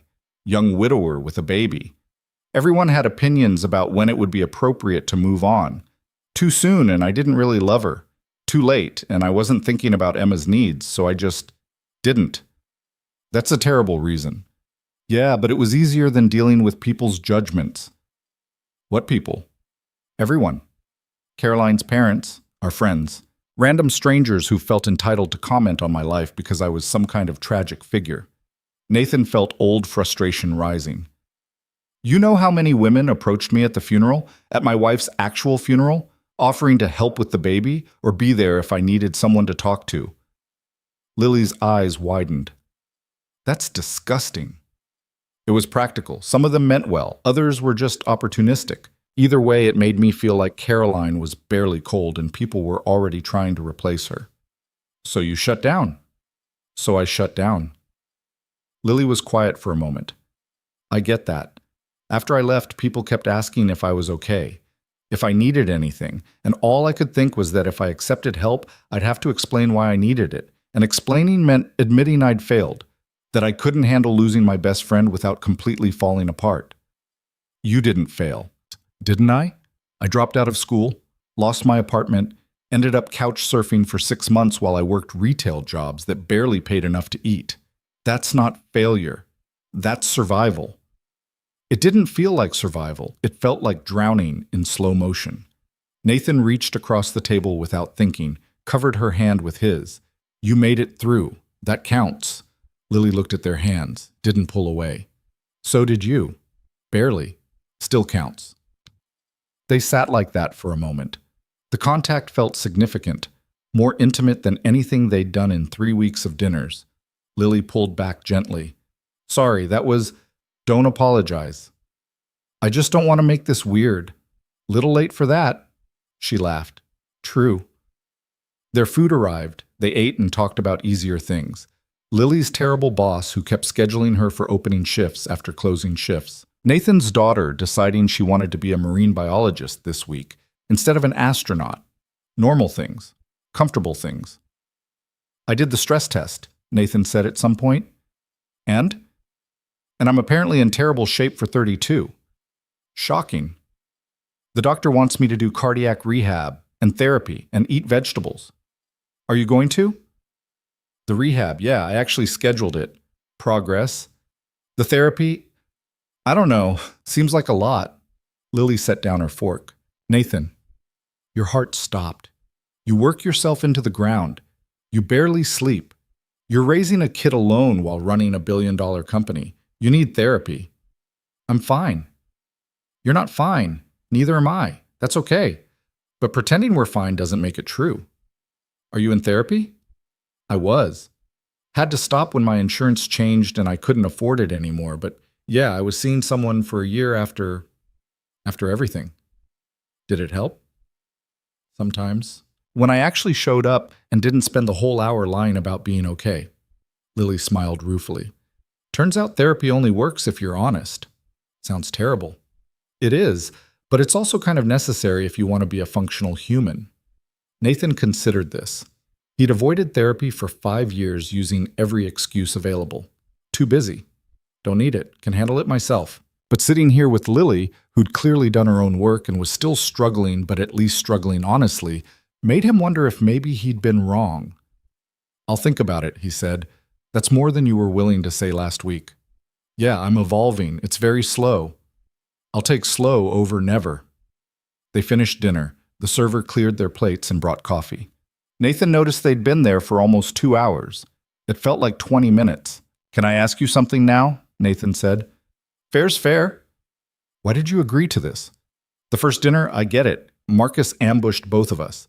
But you came back twice. Why? Lily traced the rim of her coffee cup. Honestly, I was lonely. Am lonely. And seeing you that first night, as awful as it was, reminded me that I used to have people. Used to be part of something bigger than just surviving day to day. That's depressing. It's true, though. I've spent 5 years keeping everyone at a distance because it was easier than risking getting hurt again. But easier isn't better. It's just emptier. So this is about not being lonely? Partially, but also... She looked up, met his eyes. Also, I missed you. Not romantic missed. I don't even know you well enough for that. but I missed having someone who understood. Who knew Caroline? Who gets what it's like to have this giant hole in your life that everyone expects you to just get over? Nathan felt that in his chest. Yeah, I get that. And maybe that's selfish, using you to feel less alone. But you're using me too, right? To feel something other than numb? Probably. So we're using each other. How healthy? Very. They both smiled at the absurdity. The server brought the check. Nathan paid. They walked out to the parking lot under a sky that was threatening rain. Want a ride? Nathan asked. If you're offering. They got in the car. Nathan started the engine but didn't pull out of the parking lot yet. Can I tell you something? He said. Sure. I'm scared I'm going to screw this up. Whatever this is, I'm going to work too much or say the wrong thing or push too hard and you're going to disappear again. Lily was quiet for a moment. I'm scared of the same thing. That I'll get overwhelmed or feel like I'm not good enough for your life or panic and run like I always do. So we're both scared, terrified. Great foundation for a friendship. The best. Nathan pulled out of the parking lot, started the familiar drive to Riverside. They were quiet for a while, but it felt comfortable, like they'd said the hard things and now could just exist. Halfway there, Lily spoke. Emma asked if she could meet me, didn't she? Nathan glanced over. How did you know? Because I asked the same thing in her letter, and you've been weird about it all night. I haven't been weird. You've been extra careful, like you're worried I'll bolt if you bring it up. She wasn't wrong. Yeah, Nathan admitted. She wants to meet you. I told her we'd talk about it if tonight went well.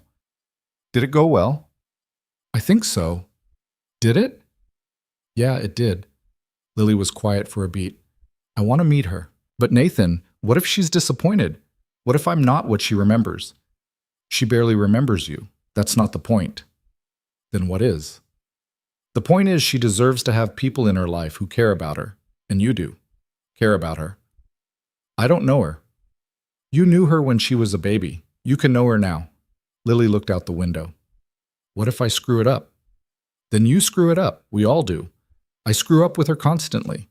Nathan turned onto her street. But showing up is better than not showing up, even if it's messy. Is that your parenting philosophy? It's my life philosophy at this point. He pulled up to her building. Lily unbuckled but didn't get out immediately. Okay, she said. Okay, what? Okay, I'll meet Emma. If you think it's a good idea. I think it's a terrifying idea, but yeah, I think we should do it anyway. When? Next weekend? We could do something casual.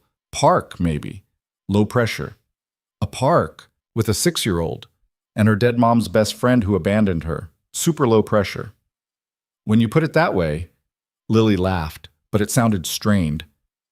I'm going to panic about this all week. Me too. What if she hates me? She won't hate you. You don't know that. She wrote you a letter with a drawing of an elephant. She's predisposed to like you. Lily took a shaky breath. Okay. Next Saturday, park. I'll be there. You sure? No, but I'm doing it anyway. She got out of the car, then leaned back in. Nathan? Yeah? Thank you for this, for letting me back into your life even though I don't deserve it. You deserve it. I really don't. But I'm grateful anyway. She closed the door and walked to her building. Nathan waited until she was inside, then sat there for a moment before driving away. His phone buzzed almost immediately. Lily. I'm already panicking. Me too. What if this is a huge mistake? Then it's a huge mistake we're making together. Not comforting. I'm bad at comfort, remember? Not romantic. Right. Emotional constipation. Nathan laughed out loud. Emma told you about that? She mentioned it in her letter. Also that you're seeing someone named Lily, and she thinks that's good because you need more feelings. I'm going to have a long talk with my daughter about oversharing. Please don't. Her letters are the highlight of my week. Nathan felt something warm in his chest.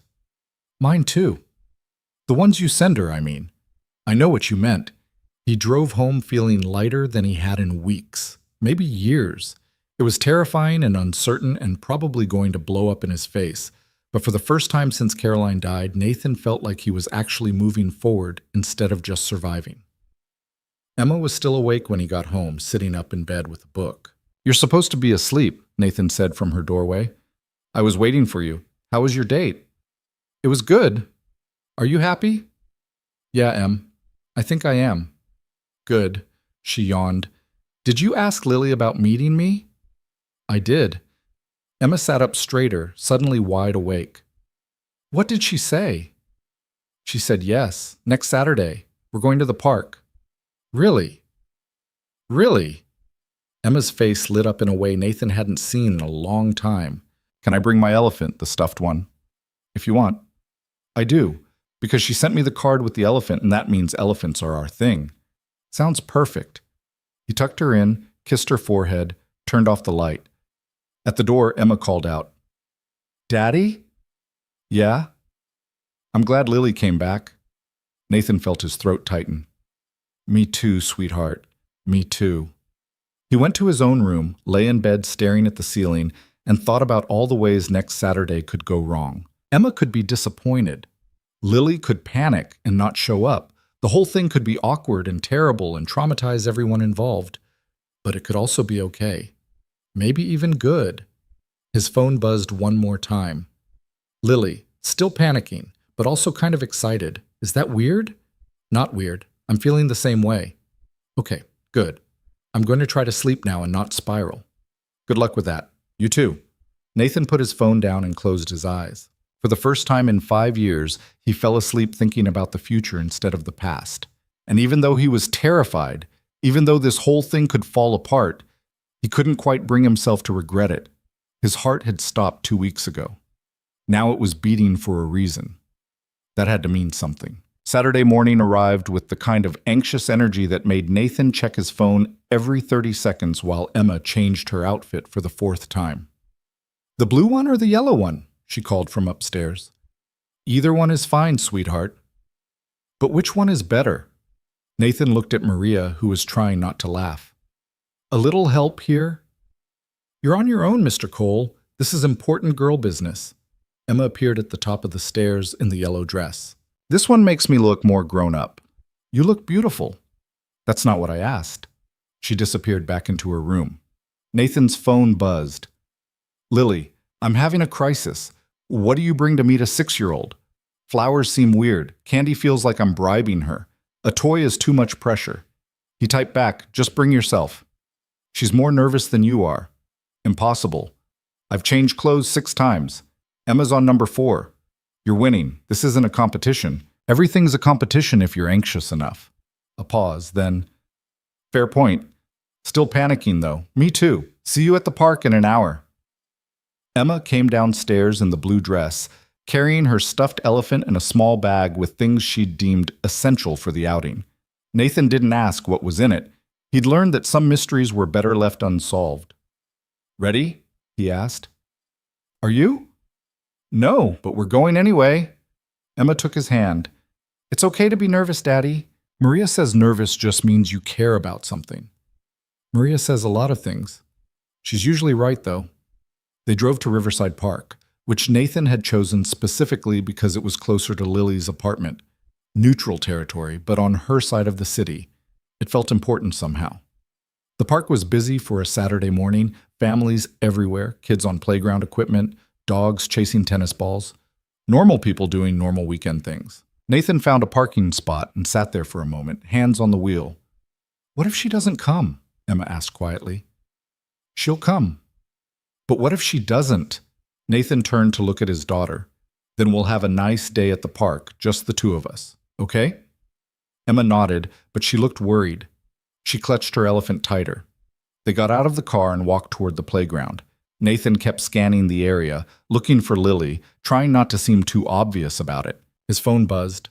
Lily, I'm here. By the big oak tree near the swings, wearing a green jacket and actively dying of anxiety. Nathan looked over and spotted her. She was standing exactly where she said, hands in her pockets, looking like she might bolt at any second. There she is, he told Emma. Emma grabbed his hand tighter. I'm scared. Me too. What if she doesn't like me? She already likes you. She's been writing you letters. But what if she only likes letter me? What if real me is disappointing? Nathan knelt down to Emma's level. You are not disappointing. You are smart and funny and kind. And if Lily can't see that, then that's her problem, not yours, okay? Emma nodded, but she didn't look convinced. They walked over. Lily saw them coming, and her expression cycled through about 17 different emotions in 3 seconds. She looked terrified. "Hi," Nathan said when they reached her. "Hi." Lily's voice was tight. She looked down at Emma. "Hi, Emma." Emma pressed against Nathan's leg, suddenly shy. She mumbled something that might have been hello. This was already awkward. "Should we walk?" Nathan suggested. "Maybe get ice cream or something?" "Ice cream sounds good," Lily said, clearly grateful for a plan. They started walking along the path that wound through the park. Emma stayed glued to Nathan's side, not saying anything. Lily walked on his other side, also quiet. This was going great. "So," Nathan tried.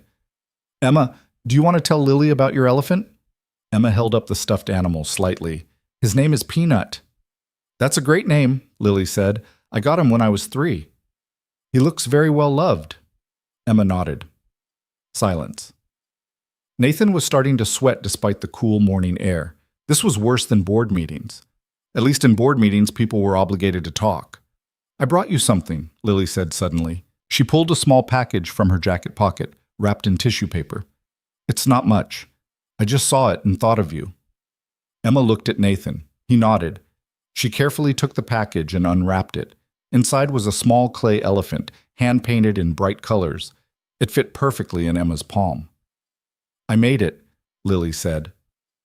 "Well, I painted it at one of those ceramic places. It's probably not very good. I'm not artistic, but you said you liked elephants, so—" Emma stared at the little elephant. Then she looked up at Lily with those serious eyes. "It's perfect," she said quietly. Lily's expression crumpled slightly. "Yeah?" "Yeah. Thank you. You're welcome." Something in the atmosphere shifted. Not dramatically, but enough. Emma still held Nathan's hand, but she wasn't pressing against him quite so hard anymore. They reached the ice cream truck parked near the playground. Nathan bought them all cones. Chocolate for Emma, vanilla for himself, strawberry for Lily. They sat at a picnic table and ate in slightly less awkward silence. "Your dad tells me you want to learn guitar," Lily said after a minute. Emma perked up. "Yeah, I decided piano was too hard." "Guitar's pretty hard too." "I know, but it looks cooler." Lily smiled. "That's fair. I tried to learn guitar once, gave up after 2 weeks because my fingers hurt too much." "Really?" "Really. I was terrible at it." Emma seemed to consider this. "Daddy says you were in law school." "I was. I didn't finish, though." "Why not?" Nathan tensed, but Lily handled it smoothly. Life got complicated. Sometimes that happens. "Oh." Emma licked her ice cream. "Are you sad about it?" "Sometimes, but I'm okay now." "Good." They finished their ice cream. Emma asked if she could go play on the swings. Nathan said yes, and they walked over to the playground area. Emma ran ahead, already spotting other kids to play with. Nathan and Lily sat on a bench watching her. "That wasn't as terrible as I thought it would be," Lily said. "The bar was pretty low. Still, she doesn't hate me." "Told you she wouldn't." Lily watched Emma climb onto the swing set. She looks so much like Caroline, the way she tilts her head when she's thinking. The serious expression. "Yeah." "Does it hurt seeing Caroline in her?" Nathan thought about it. "Used to. Now it's more bittersweet, like Caroline's still here in pieces." "That's a nice way to look at it." They sat in comfortable silence for a while. Emma was swinging high, laughing with a girl around her age. She looked happy, carefree in the way kids could be when they weren't worried about their dad's heart, or dead moms, or complicated adult emotions. "Can I ask you something?" Lily said. "Sure." What happens after this? We've been doing these dinners, and now this, and I keep waiting for you to tell me what you want from me." Nathan turned to look at her. "What do you mean?" "I mean, are we friends? Are we dating? Are we two people who shared trauma and are using each other as emotional support animals? I don't know what this is, and it's making me crazy." "I don't know either." "That's not helpful." "I know." Nathan ran his hand through his hair. "Honestly, I'm just doing what feels right and trying not to overthink it." I'm incapable of not overthinking things. I've noticed. Lily smiled despite herself. So what feels right? This, sitting here, watching Emma play, talking to you, it feels more right than anything has in 5 years. That's not really an answer. It's the only one I have. Lily was quiet for a moment. I like you, I think. I'm not sure if it's romantic-like or just friend-like or trauma bonding-like, but I like spending time with you, and I like that you let me be a mess without trying to fix me. I like you too, and I have no idea what kind of like it is either. We're terrible at this. The worst. Emma ran over, breathless and excited. Daddy, can I show Lily my trick? What trick? The one where I jump off the swing. Absolutely not. But Daddy, you'll break your leg. Then I'll have to explain to Maria how I let you break your leg, and she'll give me that look that makes me feel like I'm 6. Emma giggled. She does have that look. She really does, Lily agreed. Fine, no jumping. Emma grabbed Lily's hand without warning. Come push me on the swings? Lily looked startled. Then she smiled. Okay. Nathan watched them walk back to the swing set together. Emma chattering about something, Lily listening and nodding. It looked natural, easy, like maybe this wasn't going to be the disaster he'd been bracing for. His phone buzzed. Marcus? How's the big meeting going? Better than expected. She brought Emma a ceramic elephant. That's adorable. I'm a matchmaking genius. You're an idiot who got lucky. I'll take it. Dinner at my place next Friday? You can bring both of them. Absolutely not. I'm not ready for group settings. You're never ready for anything. That's why I decide for you. Nathan put his phone away before Marcus could volunteer him for anything else. Lily pushed Emma on the swings for a solid 15 minutes. When they came back, Emma was flushed and happy. Lily's really good at pushing, she announced. I had practice, Lily said. I used to push you when you were little. Emma's eyes went wide. Really? Really? You used to squeal every time you went high. I still do that, I noticed. They stayed at the park for another hour. Emma showed Lily the monkey bars, the slide, the weird climbing thing that looked vaguely dangerous. Lily gamely tried everything, even though she was clearly not dressed for playground equipment. Eventually, Emma started to tire. The sugar crash from ice cream was setting in. Should we head out? Nathan suggested. Emma nodded, then looked at Lily. Can you come over? To our house? Nathan's brain short-circuited. That was not part of the plan. Oh, Lily said, equally caught off guard. I don't want to impose. You wouldn't be imposing, Emma said seriously. We have a really big house and Daddy's there all alone most of the time except for me and Maria. You could see my room and my elephant collection. Lily looked at Nathan, clearly asking for help. You don't have to, Nathan said quickly. Emma, Lily might have other plans. I don't actually, Lily admitted, have other plans, but if it's too much, please? Emma pulled out the big eyes. The ones that Nathan had never successfully resisted. He looked at Lily. She looked uncertain but not entirely opposed. If you want to, he said. No pressure. Lily took a breath. Okay, yeah, I'd like that. Emma cheered. The drive back to Nathan's house was surreal. Emma talked the entire time from the back seat, pointing out landmarks and telling Lily stories about school and her friends and everything else that popped into her 6-year-old brain. Lily listened and responded and seemed genuinely interested. Nathan focused on driving and tried not to panic about Lily seeing his house. It was one thing to meet at neutral restaurants, another to invite her into his actual life. They pulled up to the house. Lily went very quiet. This is where you live? She asked. Yeah. Nathan, this is a mansion. It's just a house. It has a gate and a circular driveway. And is that a fountain? Technically, it's a water feature. That's a fountain. Emma unbuckled herself. Come on, I'll show you my room.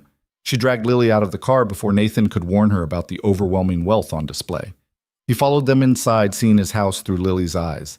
The marble foyer, the ridiculous chandelier, the art that cost more than most people made in a year. It was too much. He knew it was too much. But it was also just where he lived. Maria appeared from the kitchen. Oh, hello.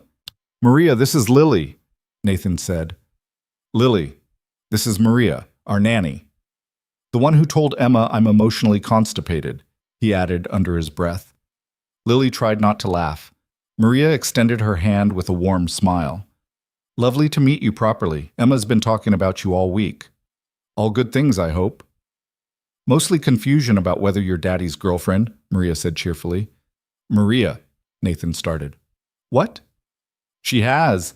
It's natural curiosity. Lily looked amused. I like her. Everyone does. She's shameless. Maria beamed. I'll make some coffee. You two look like you need it. She disappeared back into the kitchen. Emma grabbed Lily's hand again. My room is upstairs. Come on. Nathan followed them up. Emma's room was an explosion of color and personality. Artwork on the walls, books everywhere, the abandoned keyboard in one corner, and a small guitar that Nathan had bought her last week in the other. This is Peanut's family, Emma said, showing Lily an entire shelf of elephant figurines and stuffed animals. This one's from Mommy. She got it before I was born. Lily picked up the elephant carefully. It was worn, well-loved, obviously old. Your mom bought this? Daddy says she saw it in a store and knew she had to get it for me, even though I wasn't born yet. That sounds like something she'd do. Lily's voice was soft. She was always buying things for people she loved. Do you miss her? The question was so direct, so innocent. Lily looked at Emma with shiny eyes. Every day? Me too, even though I don't really remember her that well. That's okay. I remember her enough for both of us, and your dad does too. Emma seemed satisfied with this.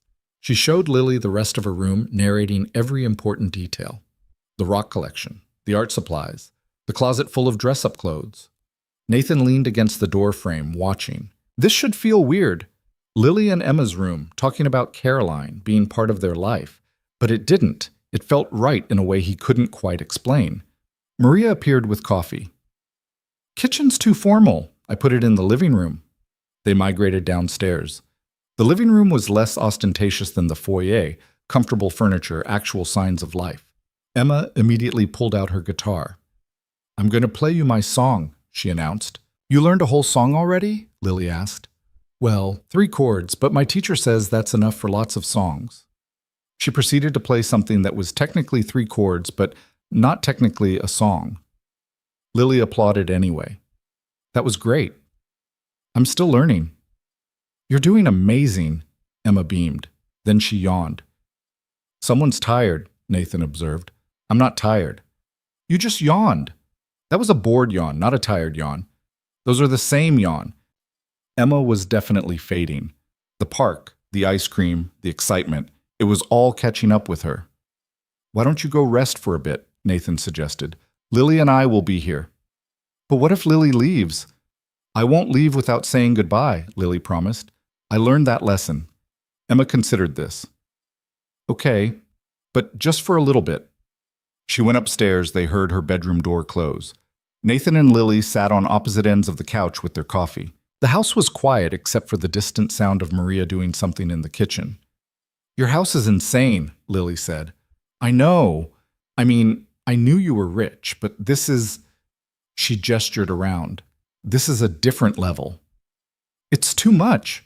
I bought it thinking Emma needed space to grow, but really it's just empty most of the time. Seems lonely. It is. Lily looked at him over her coffee mug.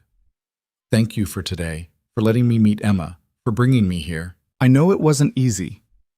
Thank you for coming, for not running away. I thought about it several times. I know, I could tell. She smiled. Am I that obvious? You get this look, like you're calculating the nearest exit. I do that. Lily set down her mug. But I'm glad I stayed. Emma's wonderful. You're doing a good job with her. I'm doing an adequate job at best. Stop that. You're there. You care. You're trying. That's more than a lot of kids get. Nathan wanted to argue, but the look on her face said she knew what she was talking about. Her own childhood hadn't been easy. He remembered Caroline mentioning it once or twice. Something about a father who left and a mother who checked out emotionally. What happens now? Nathan asked. You already asked me that at the park. You didn't really answer. Because I don't know. Lily tucked her feet under her.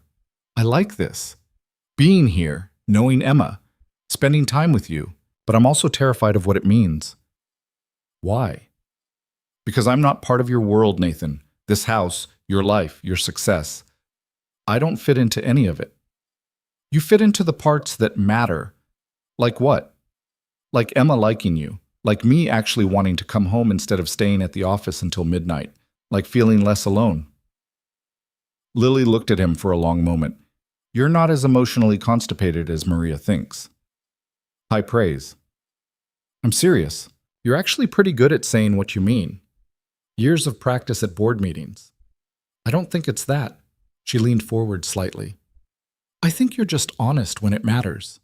Nathan felt something shift in the air between them. Not dramatic, just different. Like they were finally saying the things they'd been dancing around for weeks. I want you in my life, he said.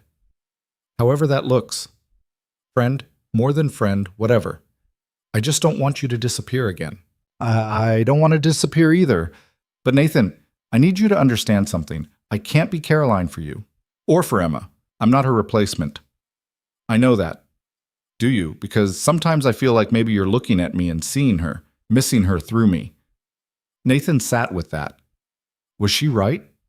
He'd been asking himself the same question for weeks. I miss her every day, he said finally. But when I look at you, I see you. Not her ghost. You're different people. You always were. How? Caroline was all momentum. Always moving, always planning, always 3 steps ahead. You're more, he searched for the word, grounded, present. You noticed things she'd blow right past. Lily smiled sadly. She'd hate hearing that. She always wanted to slow down but couldn't figure out how. Yeah, she would have liked you more after the last 5 years, though. You've gotten quieter. Trauma will do that. For both of us. They sat in silence for a moment. Outside, the sun was starting to set. The house was golden with late afternoon light. I should probably go, Lily said, before I wear out my welcome. You're not wearing anything out. Still, Emma's resting and I don't want to intrude on your evening. Nathan wanted to argue but couldn't find a good reason to make her stay. Let me drive you. It's fine. I can take a rideshare. Lily. Nathan. I'm driving you. Stop arguing. She smiled. Okay. They went upstairs to tell Emma goodbye. She was in her room, not quite asleep but close. She sat up when they came in. You're leaving? I need to get home, Lily said. But I had a really nice time today. Me too. Emma got out of bed and hugged Lily without warning. Can you come back? Lily hugged her back, looking surprised and touched. If your dad says it's okay. Daddy always says okay to the things I really want. Then probably yes. Emma released her and climbed back into bed. Bye, Lily. Bye, Emma. They drove to Riverside with the radio playing quietly. Lily looked out the window, lost in thought. What are you thinking about? Nathan asked. How different my life would be if I'd made different choices 5 years ago. Like what? Like asking for help instead of running. Like staying instead of leaving. Like believing people when they said they cared about me. You can't change the past. I know, but I can try not to make the same mistakes again. Nathan pulled up to her building. Lily unbuckled but didn't get out immediately. Thank you for today, she said. Really, it meant a lot. Same time next week? The restaurant? Actually, Lily hesitated. What if we did something different? Not a restaurant, maybe just a walk or something. Less pressure. I'd like that. Okay, I'll text you. She got out of the car, then leaned back in. Nathan? Yeah? I'm trying. With this. With us. With Emma. I'm really trying not to mess it up. I know, me too. Good, she smiled. See you next week. She walked to her building and Nathan drove home feeling like maybe, possibly, this whole thing wasn't going to implode after all. Emma was asleep when he got back. Maria was in the kitchen making dinner. So, she said when Nathan walked in. That went well? Were you spying? I prefer the term observing from a respectful distance. That's spying, Maria shrugged. She's good with Emma, and good for you. It's complicated. Everything worth having is complicated. She handed him a plate. Eat something. You've been running on coffee and anxiety all day. Nathan took the plate. Thanks, Maria. That's what I'm here for. Well, that and preventing you from emotionally constipating yourself to death. Can we please retire that phrase? Not until you go to therapy. You're relentless. It's a gift. Nathan ate dinners in the kitchen while Maria cleaned up. His phone buzzed. Lily, Emma's wonderful. You've done an amazing job with her. She liked you too. Pretty sure you're her new favorite person. I doubt that. But I'll take second place. You're selling yourself short. Maybe. Still getting used to the idea that people might actually want me around. I want you around. There was a long pause. Then, I'm starting to believe that. Nathan smiled at his phone like an idiot. Maria noticed and smirked but had the good sense not to comment. The rest of the week passed in a blur of work, and Emma, and constant text messages with Lily. Nothing deep, just small things. Pictures of her coffee shop, updates on Emma's guitar lessons, complaints about Nathan's insane work hours, jokes about Maria's running commentary on his emotional state. It felt comfortable, natural, like they were building something without having to define exactly what it was. Friday night, Emma was getting ready for bed when she asked the question Nathan had been waiting for. Is Lily your girlfriend now? I don't know. We're figuring it out. Do you like her? Yeah, I do. Like her? Or friend like her? Nathan sat on the edge of her bed. Honest answer? I'm not sure yet. But I like spending time with her, and I like that she makes me happy. Emma considered this with her usual seriousness. Do you think Mommy would be okay with it? The question hit harder than Nathan expected. Yeah, sweetheart. I think she would. How do you know? Because your mom loved me, and she'd want me to be happy, just like I'd want her to be happy if things were reversed. That makes sense. Emma yawned. I like Lily. She's nice, and she remembered about the elephants. She did. Can we see her again soon? Yeah, we're meeting up tomorrow. Can I come? Not this time. But soon, okay? Emma nodded, already half asleep.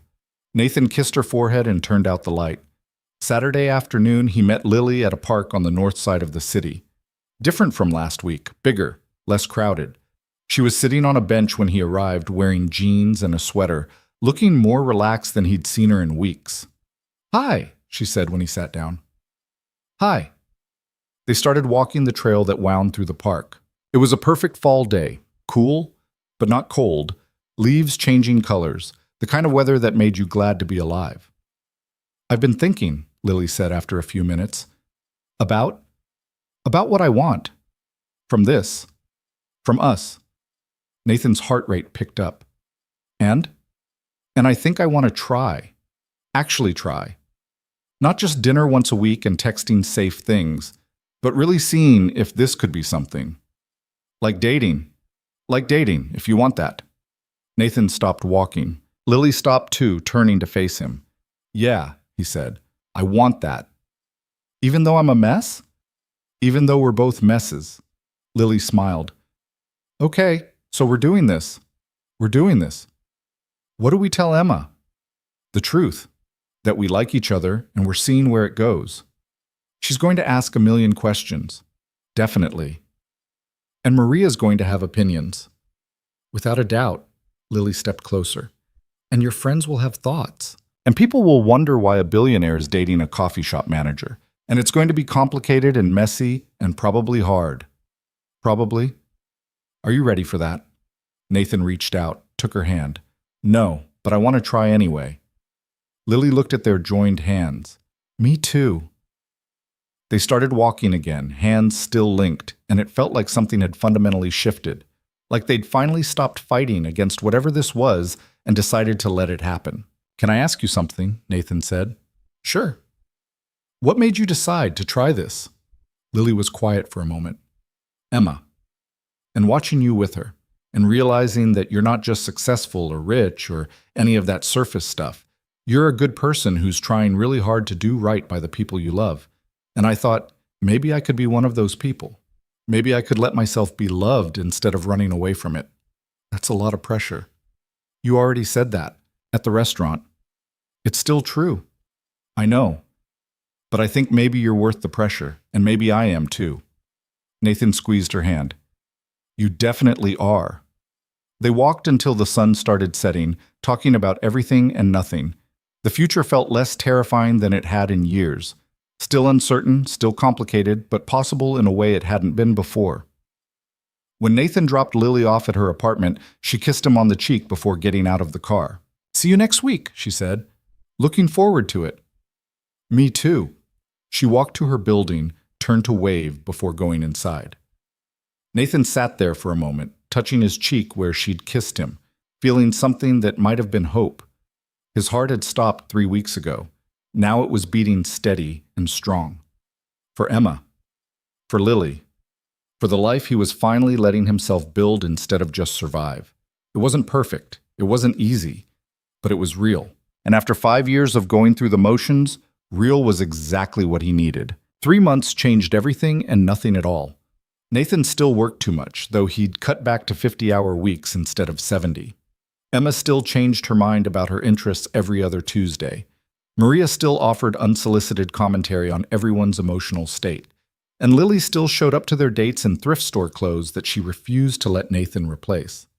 But the house felt less empty now. The silence less oppressive. The future less like something to survive and more like something to actually live. Lily had dinner with them twice a week. Sometimes at the house, sometimes at cheap restaurants she insisted on choosing because not everywhere needs to have cloth napkins, Nathan. Emma adored her. Maria approved, which carried more weight than Nathan wanted to admit. And slowly, carefully, they were building something that felt real. It wasn't perfect. Nothing ever was. "You're doing it again," Lily said one Tuesday evening. They were in Nathan's kitchen, his actual kitchen, not a restaurant, while Emma did homework at the table and Maria pretended not to eavesdrop from the living room. "Doing what?" "That thing where you check your phone every 3 minutes like the company will implode if you're not watching." Nathan looked down at his phone, caught. "I'm just being a workaholic. I know." Lily took the phone from his hand and set it on the counter. "Dinner first, crisis management later." "What if it's actually a crisis?" "Then James will handle it. That's literally his job." "But, Nathan," she turned to face him fully, "we've talked about this. You can't keep living like work is the only thing that matters." "I don't." "You do. And I get it. Work is safe. Work makes sense. Work doesn't require you to feel things. But you promised you'd try." She was right. He hated that she was right. "I am trying," he said. "Try harder." Emma looked up from her homework. "Lily's right, Daddy. You promised. You're supposed to be on my side." "I'm on the side of you not dying from a heart attack," Maria called from the living room. "The child makes an excellent point." "Everyone in this house is against me," Nathan muttered. Lily kissed his cheek. "We're for you, not against you. There's a difference." They ate dinner, actual homemade food that Lily had taught Nathan to cook because you can't live on takeout forever. And Nathan managed to not check his phone until after dessert. Progress. Later, after Emma went to bed and Maria retreated to her room, Nathan and Lily sat in the living room with wine. Well, Lily had wine. Nathan had switched to water after his cardiologist had made pointed comments about alcohol consumption. "How's the therapy going?" Lily asked. Nathan had started sessions 2 months ago, after Lily had basically dragged him to the first appointment. He'd been skeptical, resistant, convinced it was a waste of time. He'd been wrong. "It's fine," he said. "That's not an answer. It's helpful sometimes. When I actually talk instead of deflecting. Which is how often." "Getting better." Lily smiled. "I'm proud of you." "For what? Going to therapy? That's basic adulting." "For trying to be better." "That's not basic. That's hard." Nathan looked at her, really looked. She'd changed too over the last 3 months.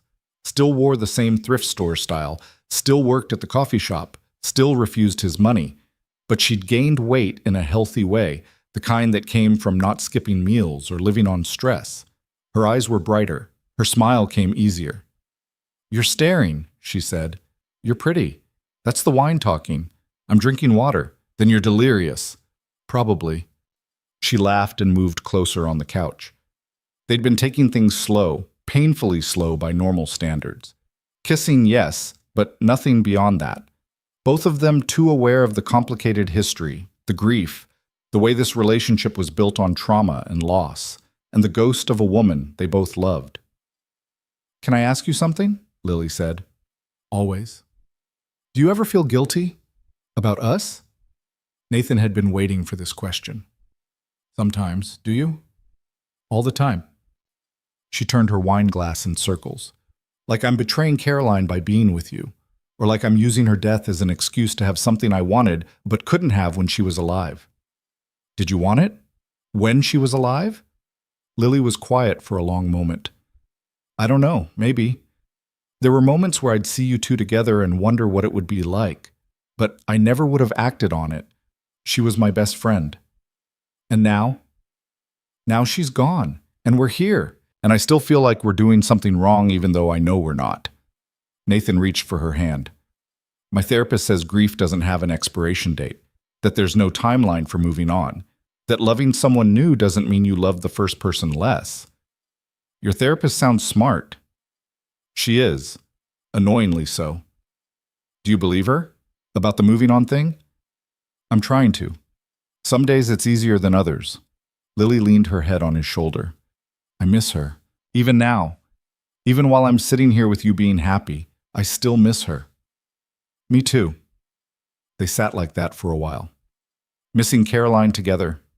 It had become its own kind of intimacy, being able to grieve the same person while building something new. "Emma asked me something today," Lily said eventually. "What?" "If I was going to be her new mom." Nathan tensed. "What did you say?" "I told her no, that I could never replace her mom, but that I could be someone who loved her and was there for her if she wanted that." "What did she say?" "She said okay. Then she asked if that meant you were my boyfriend now." "And?" "I told her yes. Was that okay?" Nathan smiled. "Yeah, that was okay." "Good, because she's already planned our wedding." "She what?" "I'm wearing a purple dress, apparently. You're wearing a tux. There will be elephants." "Live elephants?" "She wasn't specific on that point." Nathan laughed. "Of course she's planning our wedding. She's been planning everything else in my life. She's a born manager. Wonder where she gets that." "Definitely Caroline. I'm terrible at managing anything that isn't work." Lily sat up to look at him. "You're managing this pretty well." "This?" "Us. Emma. Your life. You're doing better than you think." "I'm still a mess." "We all are. But you're a mess who's trying. That counts." Nathan kissed her then, soft and slow and full of all the things he didn't know how to say. She kissed him back, her hand coming up to cup his face. When they pulled apart, she was smiling. "What?" he asked. "Just thinking about how 3 months ago I thought I'd never see you again. And now you're here. We're here. It's weird." "Good weird or bad weird?" "Good weird. Definitely good weird." The weeks rolled on. Summer arrived, bringing heat and Emma's school break and logistics that required actual planning. Nathan took 2 weeks off, actual time off, not working from home while pretending to be on vacation, and they rented a house at the beach. All of them. Nathan, Emma, Lily, and even Maria, who Nathan had insisted come along because someone needs to make sure I don't turn this into a working vacation. The house was too big, right on the water, exactly the kind of place that screamed rich people vacation. Lily had been uncomfortable at first. "This is excessive," she'd said when they arrived. "It has a pool," Emma pointed out. "We're literally on the beach." "Beach pool and ocean pool are different things." "That doesn't make sense." Emma had shrugged. "It doesn't have to make sense. It's vacation." They fell into an easy rhythm. Mornings at the beach with Emma building elaborate sandcastles. Afternoons by the pool while Emma napped and Maria read mystery novels. Evenings cooking together and playing board games that Emma won with suspicious frequency. "She's cheating," Nathan said after Emma crushed them at Monopoly for the 3rd time. "I'm strategic," Emma corrected. "You're 6. "Strategic 6. Lily laughed so hard she cried. On the 4th night, after Emma went to bed, Nathan and Lily walked along the beach. The moon was full, reflecting off the water in a way that would have been romantic if Nathan wasn't hyper-aware of how much sand was getting in his shoes. "You're thinking too loud," Lily said.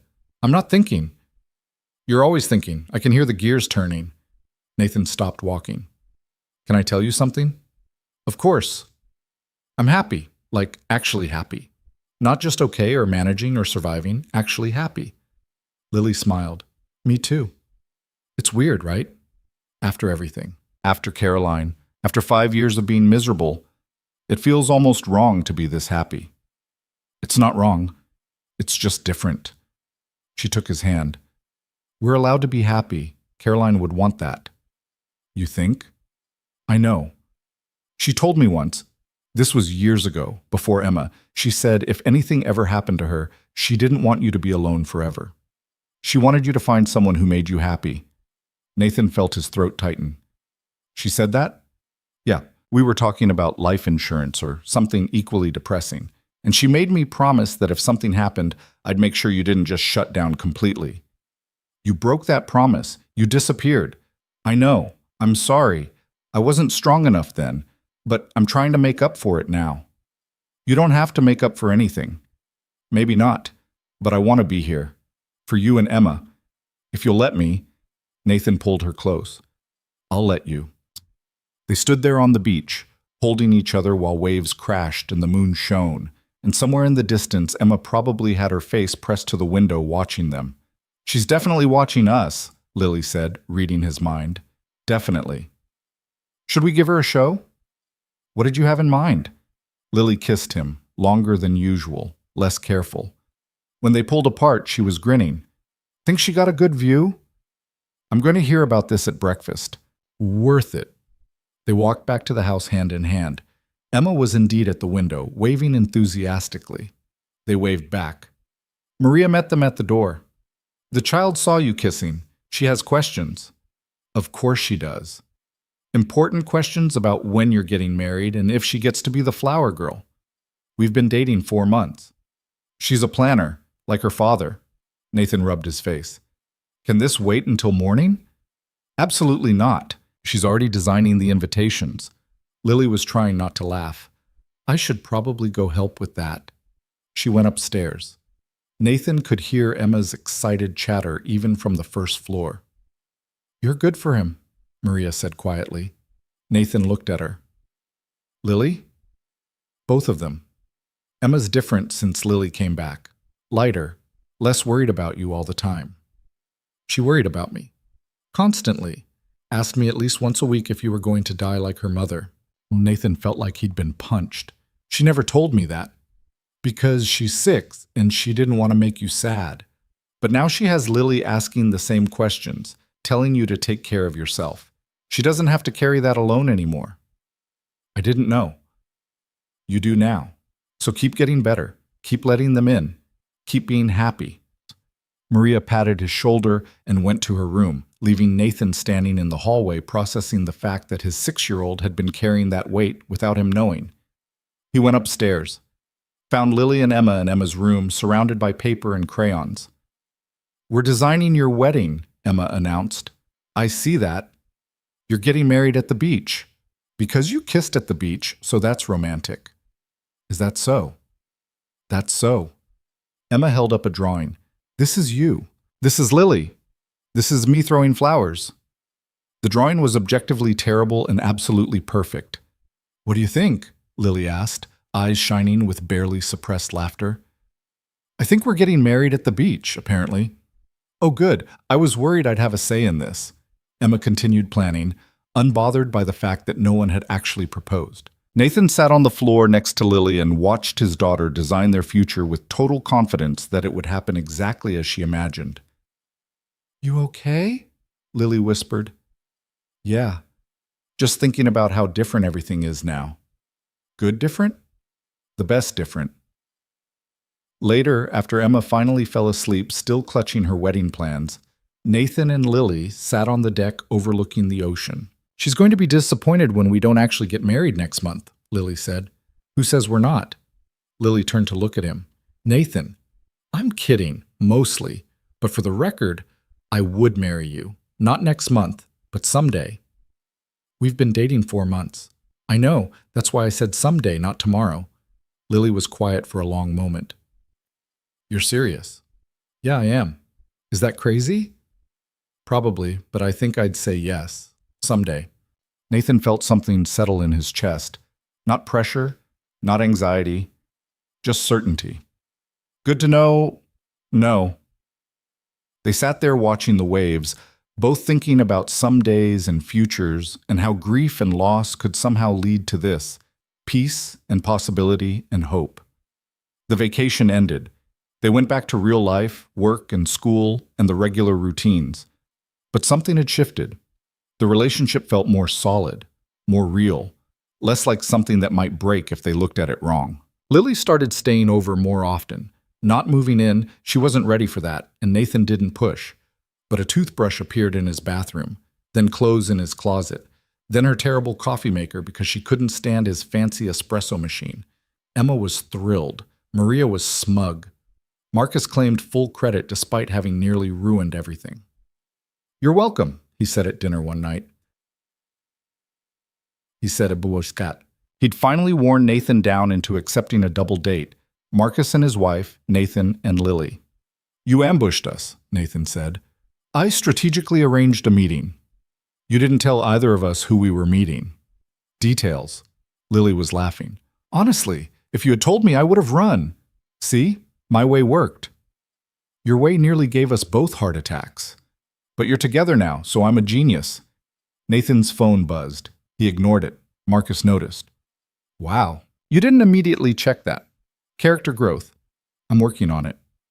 "He's in therapy now," Lily said proudly. "And cardiac rehab," Nathan added. "And I see a nutritionist." "Look at you, being responsible." Marcus raised his glass. "To Nathan finally getting his life together." "To Lily putting up with him while he does," Marcus's wife added. They drank to that. 6 months became 8. 8 became 10. The seasons changed. Emma turned 7. Lily got promoted at the coffee shop. Actual manager now, not just supervisor. Nathan cut back to 40-hour weeks and the company didn't implode.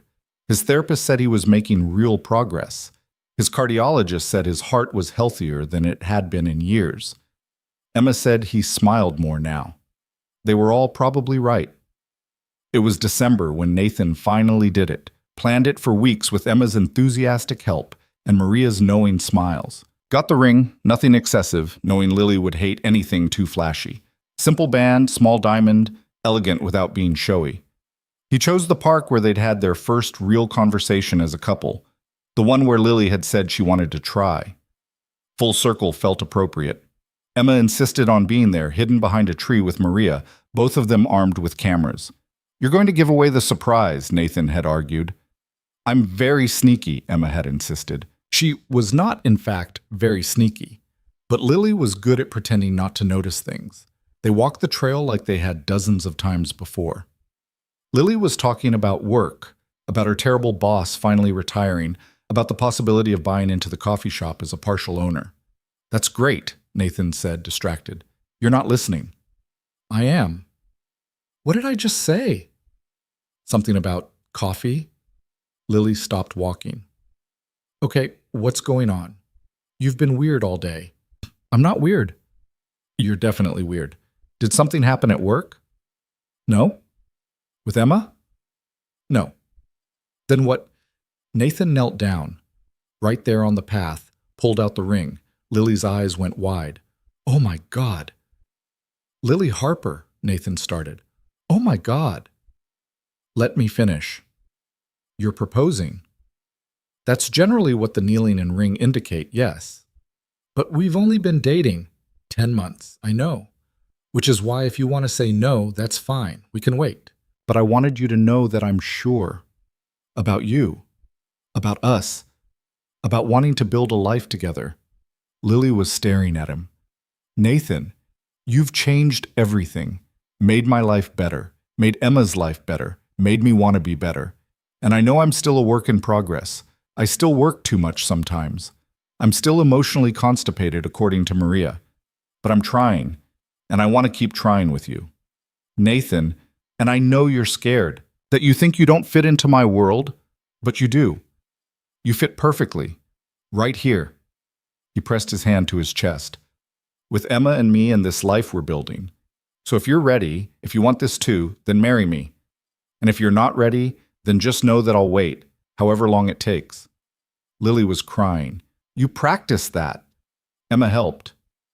It was really good. So is that a yes? You didn't let me talk.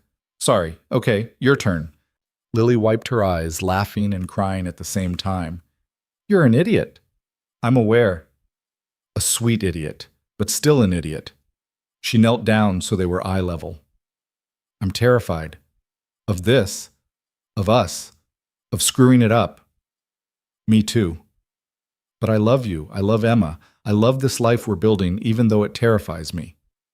So yes. Obviously yes. Nathan slid the ring onto her finger. It fit perfectly. Behind the tree, Emma was definitely not being sneaky, squealing loud enough to scare birds. Lily laughed. She's been here the whole time, hasn't she? Since we arrived. Of course she has.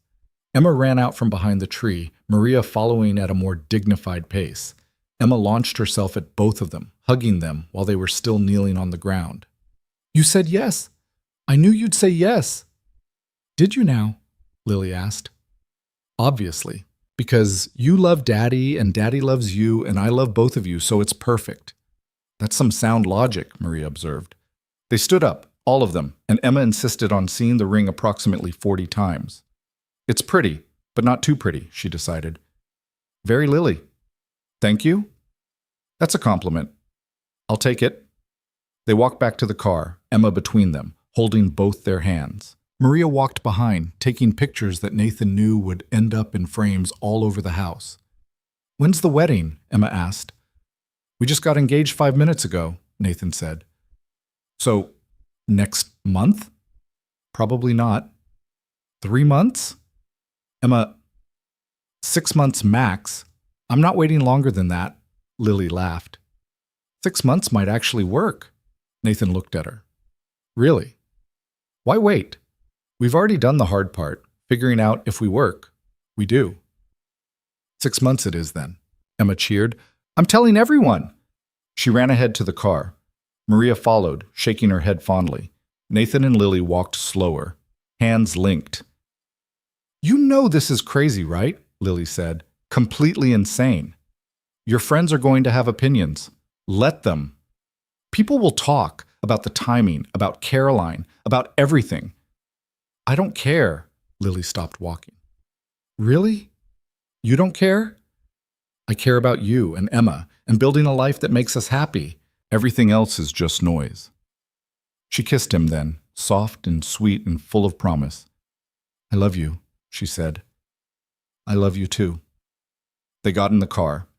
Emma was already on the phone with someone, probably Marcus, who was going to be absolutely insufferable about this. The drive home was loud and chaotic and perfect. Emma narrating their entire wedding in detail, Maria offering commentary. Lily laughing at all of it. Nathan drove and felt his heart beating steady and strong. Not stopping, not struggling, just beating the way it was supposed to. The wedding happened 6 months later, almost to the day. Small ceremony, close friends and family only. At the beach, like Emma had demanded. No elephants, but there were elephant decorations everywhere. Emma was the flower girl, wearing purple as dictated by her original plans. Maria cried, which she claimed was allergies. Marcus gave a speech that was only slightly embarrassing. Nathan stood at the altar watching Lily walk toward him and thought about the night his heart had stopped. How terrified he'd been. How certain that his life was ending. He'd been wrong. It wasn't ending. It was just beginning. Lily reached him, took his hands. She was wearing the purple dress Emma had picked out, ridiculous and beautiful and so perfectly her. Hi, she whispered. Hi. Ready for this? Terrified. You? Same. Let's do it anyway. They said their vows. Simple, honest things about love and partnership and choosing each other every day. About honoring Caroline's memory while building something new. About being there for Emma, together. When the officiant said Nathan could kiss his bride, Emma cheered so loud half the guests jumped.